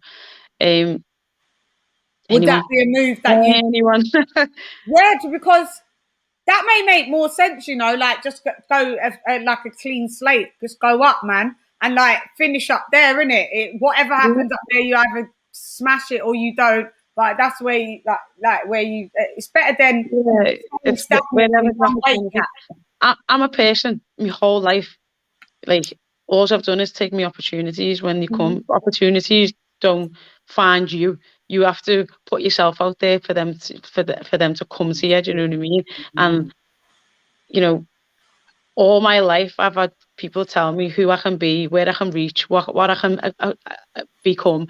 Like, and all my life I've spent showing them people you're not putting barriers around me. I'll do whatever I want, and that's basically, you know, it's worked out for me. So I will keep banging on the door for opportunities. I'll keep taking me opportunities when they come. So if and however it presents itself, I will take it. Yeah, that's her here, mate. Yeah, go up. If you can't get them lot to fight, like if you can't get Harper, you can't get Taylor, just go up. Just go up. Yeah, just go up and like grab something there. A Pim's a Pim's. Big up a Pim's a Pim's. How different was it fighting Katie in the Olympics to this fight? Great question. Do you know what? There was things about Katie that I knew wouldn't change. Her hand speed was one of them. And to be honest, that's where in my camp, the only thing that I knew I couldn't match her for really was hand speed, and that was it. Power, I knew I could. Power, I knew I could. You know, ringmanship, intelligence, I knew I could. So the only thing that I thought, right, I can't really match her for this, but I'm gonna have to overcome it another way, and I did. I overcome it with time, because you can be as fast as you want, but if you can time it better, then it doesn't matter. You kind of cancel each other out. So there was things that obviously we'd worked on to counteract that. But sorry, speed negates power. Yeah. So because she's speedier with the hands, it's not with the feet. Maybe, and you're the powerful one. She can actually negate your power with the speed. So it was just there was loads of stuff. But to be honest, they're equations. 2012 Tasha and Katie, and 2021 Tasha and Katie are two different Tashas and Katies. We had longer rounds, we had more rounds. It wasn't point scoring, so you know a lot, potentially maybe drew round one, lost round two. I'm not panicking, thinking, right, I'm 5 points down. I've only got 2 rounds to get them points back. I've got another 8 rounds to go. So like, I'm a little bit notorious for a slow start, but I was saying, like, when they were saying about Harper, you know, she's too old to do 10 rounds. I'm like, no, I get better. I'll be shit before, but I'll be better after that. And that was the kind of thing I was thinking. In the Olympics, I was thinking, if only I had more rounds. And then for that fight, I was like, I've got them. Now, careful what you wish for, I've got them. So I was like, I was happy with that, because I know I do get better. So do you think 2-minute rounds is too short for women? Just give us 3 minutes, man. Because as you lot are just getting into it, ding, ding. Yeah. Do you know what? Like, I don't know anyone who says that they won't do 3 minutes. I don't know one fighter that says, like, they won't do them. My problem with 3 minutes is, okay, if we do 3 minutes, are you going to pay us more? That's the question. Because if you're not, then what's the point? Yeah, If you're not because gonna, if you're not going to put our it's an pay extra 12 on minutes in some yeah, fights. if you're not Yeah, going to put our pay on disparity with the with with the the men, men, then what's the point? What's the true. point? They just leave it at the And 2 minutes. nobody, everyone's like, yeah, we want 3 minutes. We want to see the skills one. We want to see the judges. We want to see that. Okay, but you can pay us the same. And if you're not, why would I vote for that? And they're not, That's and they're like not saying, trying. like, I want to do overtime, but I'll do it for free. No, you I'll do wouldn't. it for free though. Yeah, Yeah, you're not going to do it for yeah, free. So what's the point? And no one wants to yeah. have that conversation. No promoter, like What about promoters are Eddie? saying, Is Eddie not trying to push a good female like and get more money for you lot, or would you say it's just not really? I think No. for it's business. It's business, and if they can do it for cheaper, do it for whatever, Yeah. that makes business sense. Because to Eddie's not an athlete; he's a businessman. No, So no. he's trying to make money, and you know, boxing is a sport for Yeah. all the people who are viewing it. It's a sport to use the viewers, but it's Yeah. a business to everybody else. Yeah. Yeah. I don't. Yeah. It took me a long time coming out of the amateur code to realize that, and it was Yeah. only through the protections of the likes of Joe and being in Gallagher's gym and having that depth of knowledge that I I didn't fall into some of the traps that other people who don't have them people around them do, Yeah. because it is so easy to do. You see, money signs and you think, oh, that looks good, or you think, oh, that's a better offer, and really they're like, okay, well, they might be offering you more money per round, but they can Yeah. only offer you 3 fight dates a year. They're offering you less money round, but they can They can offer guarantee you 5. 4, So 5. really and truly, that one's a better deal. But when you see Yeah. the money signs, you're thinking, well, actually, I'm doing less work and getting more money than that one. But Yeah. you want to be less active? No, you want to be more active. So it might be Yeah. a little bit less money, but you want to be there. And it's only through being in people that know the game and being around the game and involved in the game that I You up didn't in that fall into game. them, that I Yeah. was like able to learn off that, because otherwise I would have. As GB athletes, we are babied. We know when we're eating, we know when we're training, we Yeah. have the best coaches in the land, we have the nutritionalist, we have a doctor, we have Bupa healthcare, we have Yeah. all this stuff, Yeah. and Yeah. then you go pro and just like, okay, then bye. And you're left on your own, and What they you're don't like, give oh, you? you're like, oh, Joe, I've hurt my hand, and he's like, yeah, you better go see the doctor. They don't You're give like, you the oh, healthcare as okay. a pro. They don't give you all that healthcare and all that as a pro. Like you have for you to obviously do yourself, is it? You've got to do that yourself, and I'm a bit stressed about this fight. Yeah, well, you better go and sort yourself a sports psychologist then. No, it's all come out by the time you get your purse is done, and you give it all to all the And people that and that invest is no the money. thing. So you want us to box more. So like at the moment, I think Eddie in one of the interviews had said, yeah, a women's world title fight is the same as they're on on board on the same kind of pay level as a men's British title fight. So our camps cost the same. My electricity costs the same. My petrol costs Exactly. the same. My cost of living Isn't costs the it? same. You're My, more my well, coaches, but my but yeah, manager team, my fee costs the same. board Yeah. fee, everything costs the same. But I'm supposed to get paid less just because I'm a female. Okay. And what do you reckon about going like females going to MMA like Clarissa because there's no money in the division at maybe because she's a big girl so that like what do you think she should just fight Savannah Marshall in it done man I would love to see that fight. I think love to there's see it. only so many mega fights in female boxing. I think Clarissa and Savannah probably trumps them all. Katie Serrano may be a close second. Yeah, But for me, that really is it. Really, yeah. And what do I you think don't. about her going MMA about it? I don't. Like again. Take your opportunities wherever and however they come. If someone's giving you an opportunity to do something else and they're going to pay you more to do that, Yeah, why not? yeah, You've got YouTubers crossing over into to boxing, so why can't she cross over into MMA? Why not? yeah, yeah, And MMA has showed a formula of how it can work when females are promoted, right? Because no one even questioned when Ronda Rousey was topping a bill. No one questioned, you know, when Holly Holmes fought for the title, or when Nunes, or, you know, Cyborg. These were all huge names in and no one questioned when they headline bills or whatever. Yeah. But, so they've showed us a formula of how it works. If we're not on prosperity with them, then someone's not doing the job right. It's not us, because we're making it exciting. We're doing the entertaining. With, you know, we're doing our part. Someone else isn't doing their part.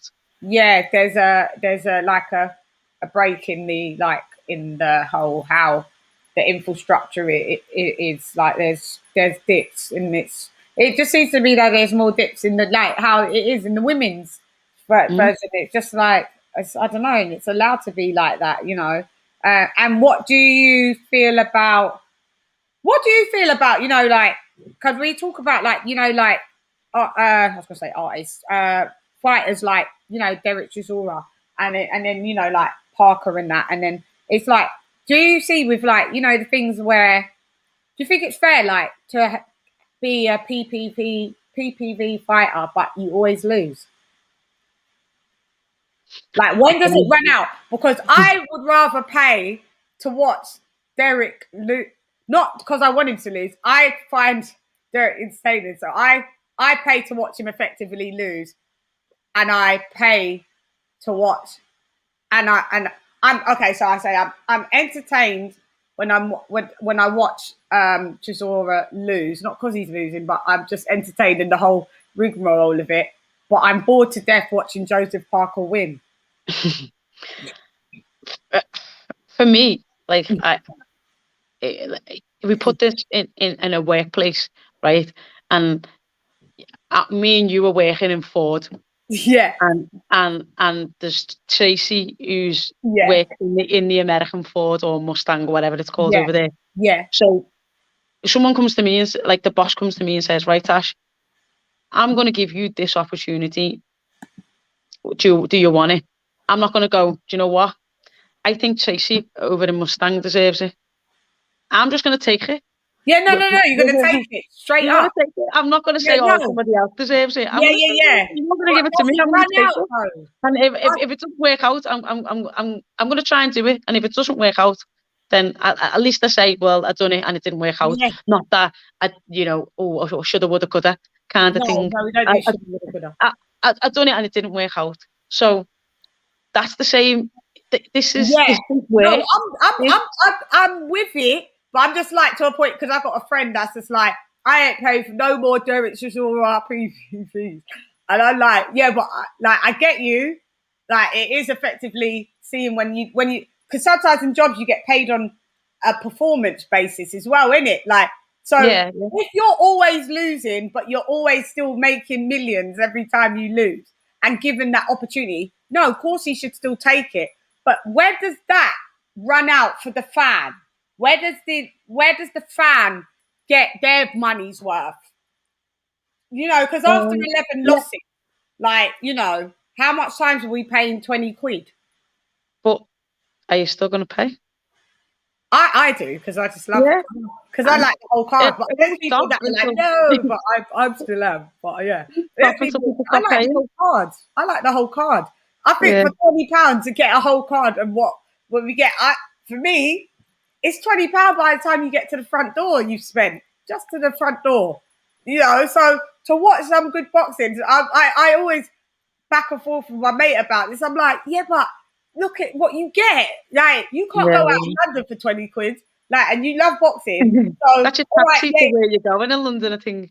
Yeah, but you know what I mean? Like, I'd rather spend 20 quid watch you lot all fight and a whole card. Doesn't matter if the main event person you are probably gonna lose or whatever, but the whole card in its entirety. But I'm just saying that I'm speaking for also disgruntled fans that are like, yeah, well, I'm bored of still pay. Yeah, well, then it's either just don't pay it or pay it. Then, you've got to choose whether you wanna like engage in that. Yeah, and if you're engaging in it, then Sky still think that's what you want because you've bought it. Yeah, because you bought it at the end of the day. Yeah. So they only Sky aren't. I don't want to say aren't bothered about you, but they only see numbers. So Yeah, they'll that's say all it like is. that card was a great card because we had the most numbers. You know, there's a reason why Joshua gets paid more than Yeah, Chisora. You know what yeah. I mean? Because the Mhm, numbers don't mhm. don't Don't match. lie. Yeah, Exactly. So, yeah. you know, they'll only ever know that people really don't want it if there's bad numbers. But as long as the numbers are still good, they'll always keep putting them on because Yeah, you're because not saying, it's you're just saying it's that you don't want business. it, but you're still buying it. Oh, you're So that's still buying really, it, so your just show up actions in are it. really Yeah, reflecting what you're saying if you're still buying it. yeah. Just I'm wait. not, I'm not, I'm no way near saying don't buy Sky pay-per-views, No, by no, the way. no, no. But you mean whatever Let you me don't just make that like. clear. Yeah, but But whatever I'm you never don't. allowed on Sky again. Yeah, yeah. Natasha says, like, Yeah, that yeah. much you take. No, No, no. don't worry, I'm not like that. Don't worry. No, Natasha, no, no. I'm just. yeah, no, no, Well, no. But you get that's basically that's how anything works. Everybody start watching Coronation Street. if you Guess don't what? like it, don't watch It it. wouldn't be on telly anymore. Yeah. Yeah, yeah. If there's numbers that support why it's still on. And what I was going to say was with okay. So do you think that Tyson Fury and the Deontay Wilder trilogy will sell a lot? Because I ain't buying it. This is where I stop. This is where I Exactly. say I'm not I buying it. I'm mean, waiting till it comes out free on YouTube the day later because I just don't like how it came about. And even though it's part of my job, we do all watch-alongs. I'm actually going to suffer a bit of a deficit for this, and I'm going to be itching that everyone's watching this as it happens, and I'm not. But I've got to stand my little ground. So, do you think that is there a lot of? Do you think that generates a lot of PPV because it's a fight that we've seen 2 times before already, and we kind of know what the outcome's going to be? I would say if anyone's like the Courtney and Bridges, people are watching it for Fury. They're not watching it for Wilder, in my opinion. Yeah, I they believe want it. that Yeah, people are watching, and that record. there's a Yeah, reason. There's a reason he's out in America and on all the the top rank on ESPN they shows and doing interviews because like him out there. yeah, they like him and he's selling himself and he's not the typical Brit that oh yes, they're taking part that counts. He's out there and says what he wants, does what he wants, swearing on live television at the weekends and doing all kinds and they love that. He's a little bit different and But do you think as I he's said, real with his talk? Or do you just think it's WWE? Because did you see when Billy Joe Saunders' dad got rugby tackled down to the ground and he didn't do nothing? oh, Did you not I see? Did didn't you see that. No, I see? didn't see that. But I'm gonna have to put you up in a little. Just start tapping into my show. was that the stuff in out like Tyson was behind the barrier? Was that Yeah. stuff? I didn't realise it was Billy Joe's dad. Yeah, I see. It's just. I Where I'm mean, from, we're getting involved. Like, we're not saying that oh you have to. Yeah, 'cause I know even where you're from. We're getting involved. We're not saying that we have to have a big fisticuff, but you're nearly 7 foot tall. All you have to do is exert your presence. Step over yeah, yeah, that barrier and just be like, no, no, no, that you can't stop. You're bigger than all of the security there. yeah, yeah, yeah, yeah, That can't run. That's all we're asking. yeah, So we can't hear you going, I'm a fighting man and bare knuckle. And then when your friend was when your friend's dad, who's like 60 odd, was slammed down to the ground and you stood there like that behind the barrier, can't rate it, fam. Can't. yeah. Yeah, that's what I was just wanting to know. Is it more of a people buy into his character because it's more WWE, WWF, and he was on WWE. He did go Yeah, yeah, and that's why he does well in America because it's an animated account of himself. Whether or not it's real or what, it's animated, and that's what the Americans yeah, like. yeah. So do I you do think think it would? Yeah, you think it I would do think he well? can take to him a lot more than they can take to other boxers because of the way he is, and whether that's a false, and don't get me wrong, everybody's got a persona. Bellew's got a Yeah, persona. yeah, Like yeah, Paolo's got a yeah. I'm We only all saying are. that people that know them well. When people are Yeah, like, yeah, sometimes yeah, people are like, oh, he comes across as this, he comes across as that. Well, he's not like in real life. He's not like that. yeah, yeah, yeah, You know yeah, what I yeah. mean? In real He plays life, yeah, someone yeah, because that's his role and that's how he sells himself. You know, yeah. I think Bellew was one of the smartest people in boxing in that he talked Yeah. himself into his own fights. No one bought or no one was telling him who he was fighting. He was telling them when he was fighting, who he was fighting, and he was smart for doing that. Yeah, yeah. And Tony Bellew, I like Bellew. Uh, Go on, Derek. Like when Derek was fighting you, I was like, Tony Bellew's not even in his corner. He was yeah, like, go on, when Derek, hit him with the jab. when The I was fighting, jab. I swear all I could do Yeah. was Bellew. All I could But do was swearing. Yeah. So all I could do was go again, do this, do that, and I was like, oh, nice one, value. Yeah, that's his passion. Yeah, he goes hard. He's passionate, isn't it? Like, Yeah, that's exactly. the realness of coming out. Like, he loves his Chisora. Actually, yeah, Derek loves. I mean, Tony loves his Chisora. So, and could I get like also your view on Billy Joe Saunders and Canelo? What did you see? I'll sit back and I'll let you talk. Okay, so I haven't watched it back since, but on the night, at the end of the 8th, I had it 4-all. I did. If you would have said 5-3, I wouldn't have argued. But personally, I had a 4-all. So, where, Natasha? Where was it for? I just like what I like. Canelo didn't really throw anything, but you can't. For me, you can't throw 2 hard shots that hits the glove and win the round. No, because it's a blocked shot. It's not exactly. So shot. Yeah. So for me, like, yeah, definitely round 1, he just didn't do anything. But I gave round 1 to Billy Joe Saunders. Yeah, so he knows what he's doing when he's done it. I can't even remember the others I give to Billy Joe, but I gave him 1 and 6. I gave him 1 and 6. A lot of people gave him 7, or the round that he didn't come back out. The 8th. So sorry. But I wouldn't have argued 5-3. So I wouldn't have argued 5-3. But personally, I had it 4-all. But you know, you could see the shot affected him straight away, and like wild. He was getting into that little confident Billy Joe style, and then boom, and then he was retreated. Yeah, he retreated straight away. So the shot affected him straight away. He was obviously in pain. I'm not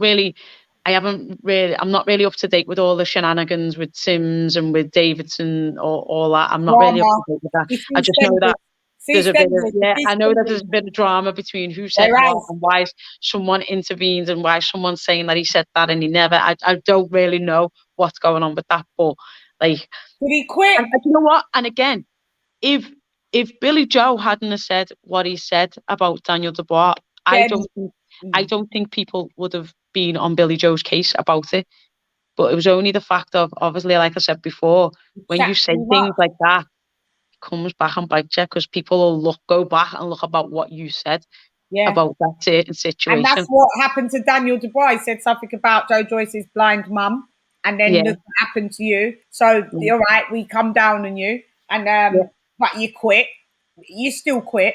And then Billy Joe Saunders, you said that about Dubois, and we come down on you. It should just be all across the board, just like what you gave one, you give to the other, but it's never like that. So, of course, in my opinion, they both. I see why Dubois took a knee, and I give him credit that he actually fought another 6 rounds after the injury or whatever, after the initial thingy. Billy Joe Saunders, you quit. You did, didn't it? Let's let your team pull you out. You on the stool, it looks mad. I don't care, when people go, but you don't know what it's like to have that thing. You could have just, said to your team, I'm going to go out because I don't think I can make it because it's mad, yeah? But as soon as I go out, 2 seconds in, throw in the towel. That's it. Then it looks better. Then staying on your stool. I'm not going to say it because I would never want it to come back on me. So you I'm not going to do it. You wouldn't do it. I don't know you, but I know you. You wouldn't do it. You wouldn't do it on your stool, Tasha. You wouldn't sit on your stool. You wouldn't. Unless your head was hanging off by a thread like that. But it's again, I don't want to put it out there into the universe, because then again someone will be like, oh, remember when you said that? Yeah. Remember when you was on Lady Shann's show, and you said exactly. That. So I'm just not putting it's just technically that you quit, and all right, cool. I still said, that eye injury is a mad thing to have, and it's not a joke, all them fractures. But are you to show the x-rays? So how do we know it really is that? It looks sunken in. Not saying that it weren't 1 fracture, but it's supposed to be 4. I don't know. I don't. Do you think that you guys are responsible to the fight fans that when you get injured, and say, my hand was broken. My hand was broken. The fight, it. Do you think we like? If I look at it this way, we've given you PPV money. Can we at least see an X-ray to know that we're actually rooting for the truth or the lie? Yeah, and we'll pick from there. I would say that, but I'm sure. I thought he had put out his X-ray. No, they put out a diagram of. Oh, a diagram, was it? What an orbital fracture is, but not his actual one. Oh, okay. So I just think, just in those circumstances, like just provide it to the and we want to know the ins and outs. I think, yeah. No, I see what you're saying. I see what you're saying, and that's the same with loads of people saying, pulled out because this happened. Okay, we want to see. We want to see. That's all. Like, was just like it's a bit, and him. I know where you would say, one loss and everyone goes retire. But at that world elite stage and level, and getting out with your faculties and being paid £8 million, and he had a lot of money before this because he's not, he went hard up. Wouldn't you just say it's all right? If nobody would come down on him if he bowed out gracefully and said, I've tried to go to like the elite level and didn't really work. I sustained a really bad injury that. It's always going to be an Achilles heel, like with Kell Brook and, like that type of vibe. And even maybe to Dubois to a degree, but Dubois is only because he's young, he could probably more grow into a bit more confidence. Whereas, Billy Joe Saunders is like, already in his 30s. Do you think it's fair to, like, it's cool if he doesn't come back into the fight game, or it's cool if he does, like, regardless, like, but it's not a bad thing if he decided to retire with all those components in place. I wish I was retiring with 30 million or whatever. I know, innit? We still got to be out there grafting, girl. Yeah. No. You got to do that extra round and get paid them extra rounds, love. Yeah. For me personally, you're a long time retired, and I think when I made the decision to retire from amateur was because I had to have an operation on my toe, which meant I missed the qualifications for Rio, and I had the option to not get the operation, and I potentially could have had problems with my toe later on in life, or I got the operation and missed Rio. Now, as much as I had dedicated my life to going to Rio, I need my toe. Yeah. And like I say, you retire at 30 or 34. I retired. She retired at 34, which was going to be the 35 I would have been for going to Rio. Then, like, 35, your average life expectancy is what for a woman? 85, is it? I'm going to need my toe for 40 years. Now. Surely it is it not? No, it's gone up a bit now.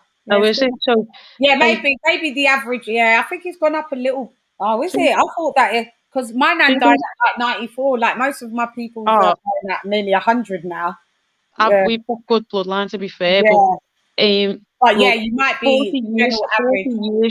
I'm gonna need that toe for. I'm not boxing, so they're the decisions that you have to make as okay. Do you want to keep competing and do you want to do whatever? Yeah, okay, but do you also want to, like you say, leave like with all your senses intact? With all your faculties. So it would be a bad thing if he left, would it? You speak to people and you're like, God, you can tell he was a boxer. Do you know what I mean? Punch drunk. Yeah, barely string two sentences together, or bad. Yeah, so would it be bad if he did decide to, take his money and chill out, innit? And do other stuff. You can still do. He's gone after the pound for pound best in the world. There's no shame in that. This is what I said. It's elite level. If he goes, it's no shame in his game. If he comes back, cool. Like I'm a fight fan. I'll still be watching. I'm not gonna be like, I remember when you said so. I'm not. Yeah, like come through. Like you're still a warrior, man. Anybody that goes in the ring, you lot are warriors at the end of the day. Look at me. I'm sitting on my nice little settee, chatting like, So just answer just a few of these guys' questions, Tash. I know I've kept you a little minute. Is there any truth and perception that Matchroom gives Joe Gallagher's fighters a difficult time? From Leon Figures. I think people like to think that, well, to be fair, then that's the narrative. But really and truly, like, they've had, like, I've had my issues with them. Callum Johnson's had his issues with them. But Callum Smith was on my Matchroom card like 2 weeks after Eddie said, I'd never work with Joe again. So Oh yeah, yeah. You know Yeah, what I mean? We're yeah. fighting Canelo like 2 We months fight later. So Canelo, yeah. yeah, so I mean, people they have they have a kind of narrative and they like to play to the narrative, but really and truly, like there is no issue even in the bubble. Like Eddie and Joe talk, so like Yeah, you know, yeah. regardless of what they say on whoever or whatever anyone puts out, that the reality is they talk and they get on, and Yeah, so Joe yeah, has yeah. apologised as well. So there isn't an issue there other than like No, people want to read into. So I never um ever thought there was one actually. I just thought like because when that whole issue came out, and Eddie's easy going. He's just like, oh yeah, Joe said that, yeah, but we spoke and everything was all right. Yeah, like you said, Callum Smith was on Canelo. Where's he? Is he going up to 175? He should do. I said he's got no. Remember when I did a fight prediction and I was like, he's got no business being 168. He's a he's big huge. lad. He's huge. You think about him and Paul, his brother, being the same weight. It's madness. Yeah. He's huge. He's huge. He's like Yeah, 6'3". yeah, I He's think so. 60. Yeah, I think so. 6'3". Is he going to go up to 175? Go up, man. I You think lost so. some I pound for think that's pound the plan. geezer, but you can still go up. Like he's got the still. It'd be good to see him go up and go against like the Turbievs and them man there like at 175. Then there's some big boys up there, So Yeah, yeah, yeah. it'd be good to. And he's not like you say, he's not like a little fish in a big pond. You can stand there and be with any of them in He the can. in This the is what same I'm way. saying. So it would be good to see him back. I know he had to that was a bit of a mad injury on that fight. So yeah, you take your time out, but I'd be all down to see him back and about again. Do you know what I mean? And going up to 175, and you going to 140 if they don't want to just do the damn thing. Yeah. Somebody said Ebony was shite that night. You lot are dread, boy. You weren't shy. What did I think she was good in my opinion, and she had that massive eye injury, man. You can't tell her that. You guys, you can't Darren, man. I can't even co-sign that. She weren't You know rubbish. what? You know what? Like for me, like again, I had my own not stereotypes, but I had my reserve about Ebony Yeah, because I didn't see anything, and I know some of the Australian boxing team, and because I was doing the commentary for that night, I'd messaged some of them and like what, and they're like, oh, she didn't have a very good amateur career, but I thought, you know what, I speak to her on social media, so I thought, right, I'm gonna I'm gonna I'm gonna message her, I and did message her. What she before the say? fight, I was saying like I think Courtney wins. I think she's just a bit too clever. And to be fair, I hadn't seen anything in Ebony, and I said that. So Mm. then when I spoke to Bridget, she was like, "Nah, I'm big, I'm strong, I'm gonna put it on." And I was Mm. thinking, no, she's really confident, but she had the same confidence that I had against Harper when no one believed me, Yeah. and I was like, no, like Did you she's got think she something. was? I thought I could have had her edge in it. Or I don't, maybe because I maybe just being a little biased. I like things. I, How did you? I'm going to watch it and score it because I didn't I had score it it. level going into Yeah, 8, and I think yeah, that then Shannon. Channing pulled the wool. But Yeah, she literally couldn't see. She said, like, I spoke to her afterwards. She was in Liverpool not long after, yeah, and I went and seen her, and she's a really nice girl. She's very, very smart. Like, don't get it no, twisted. she She knows is what she's doing, doing. Yeah, and she knows how to market herself. yeah, and she does all the work herself. She She she, does. she doesn't She'll need say that. Eddie to sell her. She doesn't need a manager to She'll sell her. say She does it it. all Yeah, herself. And she's like I said our before, social no media. one was tuning into that fight for Sharon Courtney. They was tuning in to watch Ebony Bridges, whether that was to watch a weigh-in, whether that was to watch a fight. And lucky for us, she proved that she could fight because we just well, Yeah, I because we was kind of was guilty going to of write thinking her that off she a was going bit. to be a certain way, yeah, and she just wasn't. So she proved everyone wrong and me, and everyone loves her for it. So even in defeat, she still came out a winner. This is what I'm saying. As long as you give yourself a good account of yourself, at the end of the day, nobody, if you lose or if you win, the account that you've given, because there's people that are winners and the account that they gave of themselves is just like, plus that matched them with their attitude, you're just like, I don't care about your win. But there's people that, like yourself, you don't say like losses, you say like lessons. you gave like a great account of yourself. So like, you're still like a champ. You get me? Like, it doesn't really matter. Like, you still smashed it. Like, and there's still more, and there's still more to give. Like, so I hope you still, there's still yeah. more to give. Yeah, I There's just still more hope, to yeah, give. because you look young like that. You can't let it waste out. You've got extra time over the others, in my opinion. Because if on the outside, just hope I know your insides would be matching. You know, you take care of yourself. You looked in tremendous shape. And also, what that I was going to ask is that the Bridges. Did you take anything from the Bridges mantra to apply to yours? Like, would you come to the weigh-in in the lingerie? I thought it was sick. Her bits, like, that's how extra I would be. I don't think I've got any assets to be able to do that. Yeah, because you got they got the most women boxers don't have Nobody wants to see flat bum, flat chest, do they? Because then that's not really You showing got anything. flat bum then? It depends what weight I am. It depends what weight I am. Yeah. 140, I'll have one. 140, I'll have one. Yeah, 140 might be 130, I definitely don't. Yeah, no, it'd be tiny, innit? Yeah, but okay, yeah, because she's enhanced their bits and pieces. Like, yeah, it does depend. But all right, but then is there a way that you could still, you thought, all right, where I could judge? I'm not saying there's anything wrong with how you weigh in, by the way. I'm just saying, like, do you take anything where, where you could feel that, oh, maybe I'll get something customed in that way where, because your abs are on a madness, yeah? So why couldn't you get something that, like, etches out, like, and do you know what I mean? Get something made that, you know what? You understand? I would if it was me, but I'm the biggest catfish going, because on Sky everyone's like, oh yeah, oh look at Natasha, just not club up well, but I'm a catfish because 9 times out of 10 I'm like this. Just in me hoodie. But you can see the base that you're working from is still pretty. But yeah, you look stunning. You look pretty now. Stuff like that, I would. Nah, you could come on, girl, man. You could do it. You could do it. Do you know what? I haven't got the confidence to do that. I literally haven't, and that might sound mad, but I genuinely don't. If that's not that, like you can. People can spot a fake, and if like I was saying before, if I started saying, "Get me Katie Taylor," I'll knock it out in round one. People will be like, "That's a madness." Yeah, she's doing too much. She's doing the most. I'm gonna tell you. But for me, it's called evolution. It's not called fake. It's called evolution. The things that how you scrubbed up looking when you was on Sky, when you're on Sky at the age that you are now, you wouldn't have been doing that maybe at 25, because you would have been maybe raw or rugged, or maybe the opposite or different. Everybody evolves. It doesn't mean you're fake because you change, and then because you embrace like the good bits that you've worked hard, that you've got sick abs. So what? I'm not saying that. I have them right now. Yeah, but you get them and they're looking better than mine. So don't worry about it. Yeah, like you will get them, and like I just think like to personalize your good.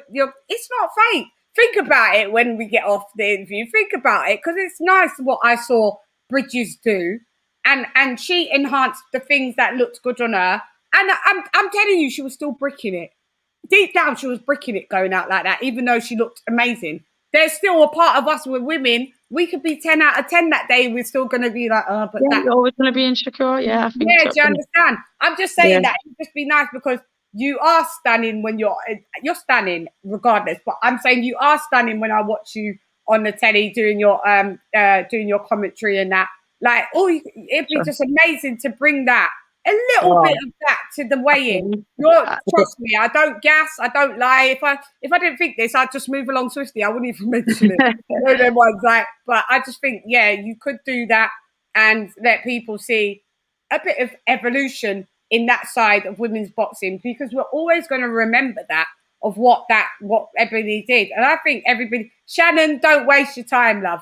Like, but you could do something just in hearts where you feel that's happy. Don't care. Don't have to be a bum. Don't have to be a boob. Don't have to have big boobs to show that you're in shape. Boobs go into muscles. They do get smaller. But you got abs, man, that everybody will die for. You've had a child. Come on, girl. Think about it and have it nice and customized and get it on. Right. We've had one of the best people on. I just want to see if there's last minute questions, because I've had her for 20 hours I know.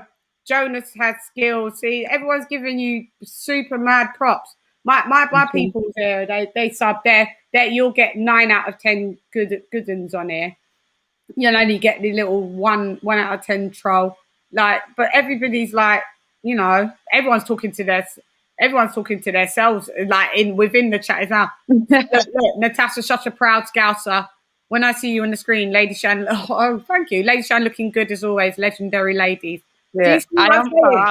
proud. I am proud. And Yeah, I don't get it twisted. I'm called Mrs. GB, but I know where I'm from. I know my roots, and What is your proud. heritage?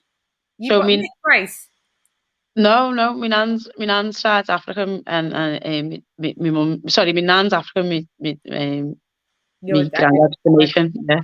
Oh, you're Jamaican. You're coming with right. You know the thing. Then everything's set Oh up. yeah. If I wasn't gonna get on GB, I would have boxed with Jamaica. I'd have been called Miss Jamaican instead of Miss GB. And you would have to come in on the butty rider, murder. You'd have to come through like that, then, girl. No, Like that, I didn't know that.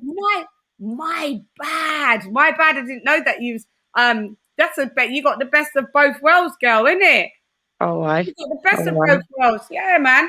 So yeah, we're all good in the hood. I just want to thank you for coming on.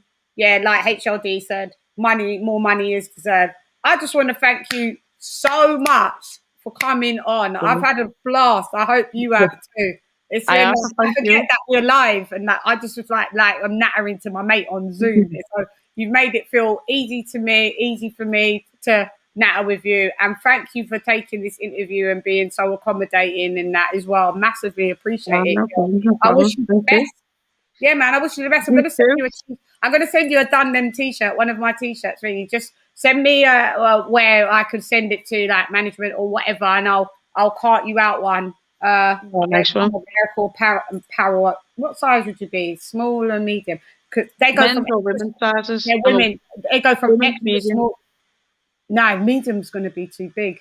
They're men's. Nah, listen, they're men's. I'm bigger than I look. Are you? If it's a men's size, they're men's. Yeah, a small man's then. Yeah, because I wore a small the other day, and I was like, right, I could even go in an extra small if I really wanted it. Yeah, I'll send you. I'll get that for you, and I'll send you a small. I'm going to grab that book, Zero F's Given or whatever it is. I don't give a. What is it the book called again? I don't give a. How to not give a fuck. The subtle art of not giving a fuck. I'm going to get it. So, yeah. Tasha, we're going to let you go, girl. Live out your best. Just keep me in the loop. I will do. Who do you got for Linares and just one last prediction? Haney. Linares and Haney. I have to get this. Sorry. Dragged you right back in there. Sorry, go ahead. I rate Haney, I do. I think it depends on which Linares shows up, because there's a Linares that's a little bit half-hearted, and there's a Linares who's pound for pound up there with the pound for pound greats, and if that one turns up, it's a bad night for Haney. If the other one turns up, Haney's got a good shot. Yeah. So I've said that a little bit on the fence, but I'm going to be on. I'm going to say Linares. I'm going to say Linares. You're going to say you got Linares winning. You've got Linares winning, yeah. Really? What, by going to points, stoppage, KO? No, I think he wins the round. I think he wins on points. I don't think he stops him. Okay, got you then, girl. Thanks for that prediction. Nice one. Yeah, thanks a lot, girl. Mwah. See you later. Love as always. Thank you so much. Bye, girl. Bye. See ya. Oh, how beautiful and lovely is she, eh? Guys, she's amazing, isn't she?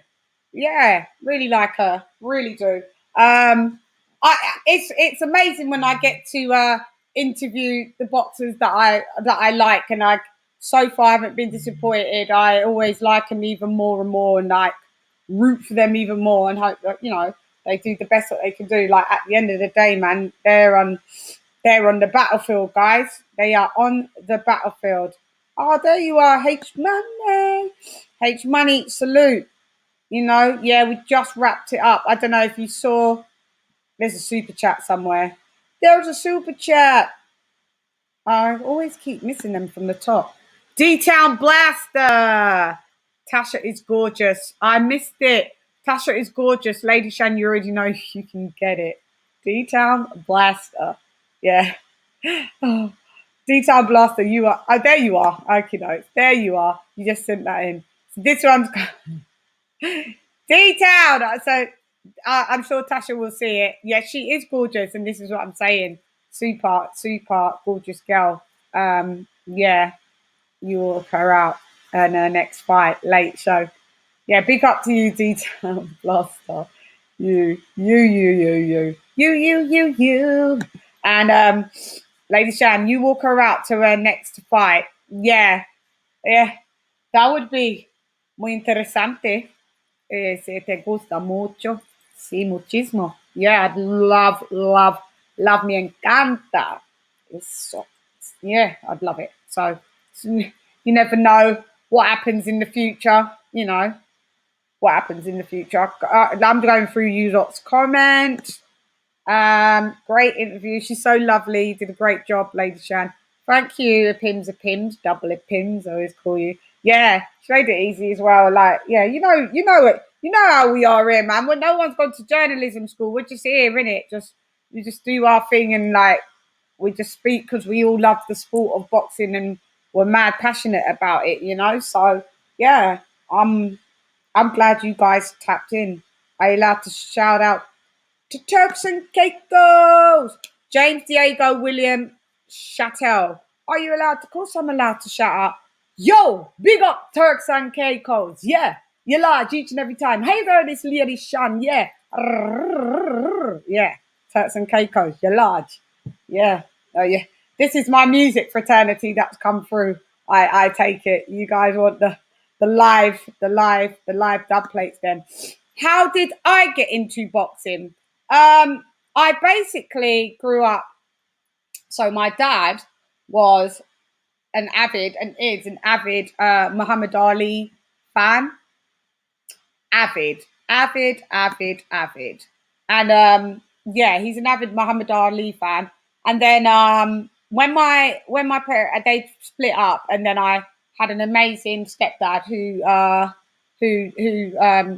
passed away a good number of years now. So may his soul rest in peace. And he was a massive Mike Tyson fan, and so grew up, you know, watching the Mike Tyson fights and that was being booked on Sky those days, Sky box office them days, and you know, being allowed to stay up until 5 a.m. 5 a.m. and stuff, you know, and salute H Money. Being allowed to stay up till 5 a.m. at some times, because a lot of those times it was in Las Vegas, you know the deal. So, and I just fell in love with boxing from then, and then I went out in my normal life and started to. I became a mom, and I went into music. Always wanted to be an artist, and that was like the endeavor that I was on, and boxing kind of crossed my path because where I lived. So I lived in Leighton, and then they built the big Olympic stadium, and then they used to ask me to come there and do like Puma sponsorship shows and stuff like that, and it had a lot of Jamaican theme to it, and then enters Anthony Joshua back into the chat, eyes back on boxing a bit more, like yo, okay, this is what's going on.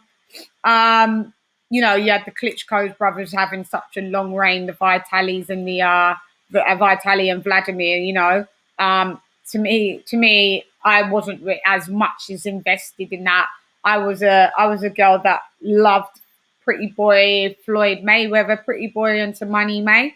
And then Anthony Joshua reparked the interest yet again, and you tap in, tap out. But my job was touring, so I was flying a lot of different countries. Like every weekend, I'd be in a different country, come back in, jump in the car, to the airport, on a plane, same thing again, back to the house, drop these clothes off, pack a new bag, gone again. And so I couldn't always key into boxing. And then when the pandemic hit, the first one, I was like always watching like commentaries and You know, people like Kurt DeVille, Counterpunch Boxing News, and the Boxing Bros, Sporting Icons, IFL TV.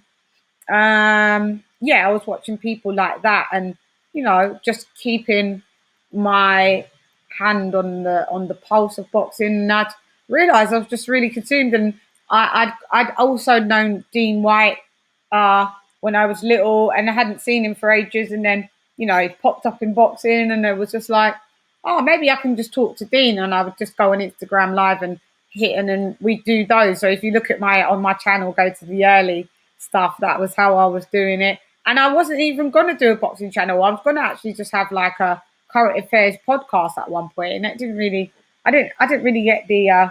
Started working on it, and when things you have to put too much. I think like force the issue to happen, and you're finding someone that you wanted to do the show with, and then they're not reliable. I just thought boxing just kind of like just found its way to me. And yeah, I thoroughly love the sport, guys, as you know. And that's where I am today. That's why I'm here. Great, a great question, Late Show 42. Yeah, you were Ali fanboy, Shelton. Shelton's Ali. No, my dad was. No, my dad's older than you, Shelton, and my dad was fanned out. Ali for boxing, and coming from Jamaica, Manchester United as his football team, because in Jamaica he said that Manchester United was like one of the biggest teams that they would get a lot of the viewership to watch them play. So that was, he didn't care about London or whatever. That was the team, and so my dad loved them. Yeah. Yeah, she is nicely laid back, defo laid back. Nice girl. D-Town Blaster. Back to you guys. Yeah. Are you from Liverpool yourself? Yeah, she makes you proud, isn't it? No, you're dancing, I'm reading. If I'm reading, I'm dancing. I don't know. My sister always used to try and make me say that to do the Liverpudlian accent. Dancing, I'm reading. If you're reading, I'm dancing. I'm probably doing it. I'm probably butchering it, but we used to really love the Liverpudlian accent. Well, we still do, but it was one of the accents that we really loved. I'm not sure that could be for anybody, but if it's for Tasha, she'll see it.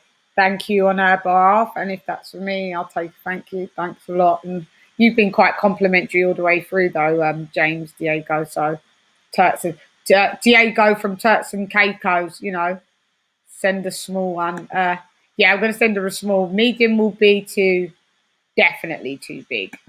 Yeah, now that I think, and it's stretchy as well. Guys, you know you can get my t-shirts, Trucker two-tone snapback caps, done them season, like you know that you see the icon here, my logo here. Go check out www.dundemseason.com/my Shopify. I might just actually leave the link in the description and you could have a look. I'll just leave it. So this is what it is. And you can get certain merches. And it's really nice. I've designed them myself. And so, you know, so have a look and see if you like it. If you like anything, you know, it's always good. I was wearing one of my t-shirts couple days back on a few lives, and yeah, you're gonna be able to match the I. Yeah, so that's where that is. So have a look over on there. And you said I saw you first with Spencer and Tunde. Bring Tunde on. That dude's laugh makes me laugh. Yeah, I was actually doing they spotted me. So doing boxing, I like maybe about a month. Maybe I was doing it maybe a month up to about a month before that. Yeah. And then Spencer saw me, and then I spoke to Spence, and then he put me on the Fight Is Right. But them days they was doing it by Zoom, and the pandemic was a madness. So it was by Zoom. There wasn't StreamYard, and then wasn't using StreamYard then, and then went on from there. And then I met Tunde on there, and it was just like, yeah, we instantly hit off with his energy. Yeah, he will be like he'll come back on the show at some point. But what he is, he's obviously doing his training with Yard and his other fighters, and he just wants to make sure he's knuckled down, guys. So it's a lot of things to do, and keep focused, because you can get really distracted in this world of social media, Yeah. So yeah, did you think you thought she'd get robbed? You thought she got yeah, a lot of people thought that though. It wasn't fair. But do you remember a nice lady called Tenza? She was part of two girls. It was her and can't remember the other girl's name and what they was called, but yes, I do. Who else? H Money Boxing. Yeah, I'm having a look at what you guys are saying. Yep, we're glad to be from Liverpool for sure. Yeah, I'll send a small one. Lisa, I know. Thanks, Queen. Salute to you, Queen. It was a great interview, innit? That guy, big up to you both. Because you're just that guy. That's why. Because you're just that guy, you big us up. Like, we big you back up. Just that guy. I like the name. Gadget, what did you say? Big up, ladies. Missed a bit at the start, but we'll rewind when you're done. Good talk. Tash, all the best, lass. You're bad. Yeah, she is. Team Takam. Big up to Carlos. He came to the comment on my 10-hour epic live yesterday. Shouts out to Shelton Moore, Lisa Bells, Fight Fan Figures, H Money, Centos, Exclusive, DJ, Troy, Graham, everybody passed through like the mine. Woo. And thanks you guys. I do you know I haven't been to you're not gonna believe me. I haven't been to sleep. I did a live yesterday, going live from what did I do live from yesterday? Who did I interview while I stayed on the live? Oh yeah, I did a show. So I started at like after 11, and I didn't finish until 9 o'clock in the morning. And by the time I'd finished and wrapped up, I had then my cleaner come at about 10:30. So I hadn't gone to sleep. And she was here till about 2:30. And then I was wrapping up some things. I was on the phone and that. And then by the time I looked, it was real late, and it was time to get ready for this show. I think I napped for 1 hour. I napped for 1 hour from about 5 till 6 p.m. So I've had 1 hour sleep in 2 days. Can you believe? Oh, you're here, Carlos. Big up, Carlos. I didn't know that's why everyone was going. Carlos, take him in the building. My guy, my G, my Jenna. Is this the column? Wash hands. What's that? Wash hands. What are you saying? I don't know what it's saying. Wash hands. Not wash hands. Not wash hands. I don't know. Fire. Yeah, that's it. Fire girls or something like that. You are right.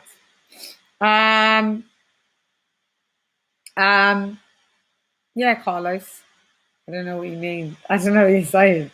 This is it's the same. You know what? Could be a troll even. Could even be a troll. You never know. At these points, they tend to take people's. Oh, sorry, didn't see this. Shula A. Ask Natasha about Jessica McCaskill, the welterweight undisputed champ. I really think Natasha would have a great chance. I think she did. Skills pay the bills. Yeah. Even if your name's McCaskill, she's got the actually name that rhymes with the whole thing. I think she touched on that. If I don't get it wrong, it'd be nice to see Tasha move up to 140. If she doesn't get, either the Harper or the Taylor fight, those are two important fights in my opinion. If they're not to be made at 135, forget it. Go to 140. I think she could do a lot of damage there. And she makes the weight really. She makes the weight well. Big up Natasha, soon to be world champion, Defo, and large up Lady Sham for the content. Off the canvas boxing, salute to you, sir. Massively appreciated. Massively appreciated. Appreciate everybody coming through and watching.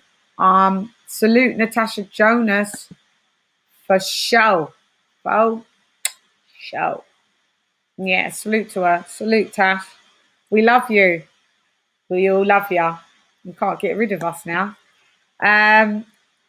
Fight fan, introduce them. The fight fan, thanks, Lee. Massively appreciated. Massively appreciated. RH, you said that. Yeah, sorry, I didn't see that when you guys,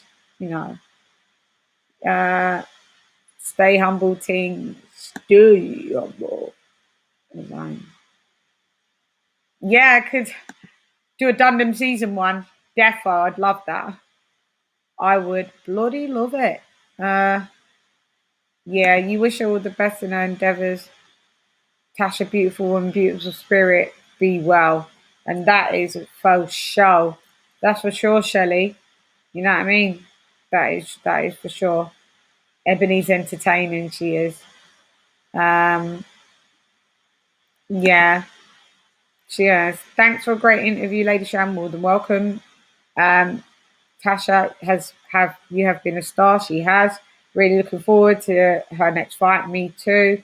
Don't worry, we will all be rooting for it. Like, comment, subscribe, please, as well. You guys never hit the likes, but you can on the way out.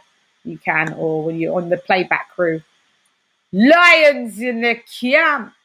Yeah, Lions, like Late Show 42. You're always, always supportive, massively appreciated. Doesn't go unnoticed.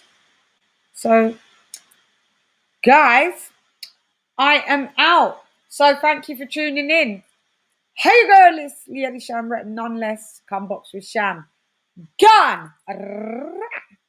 See you later. Salute, guys.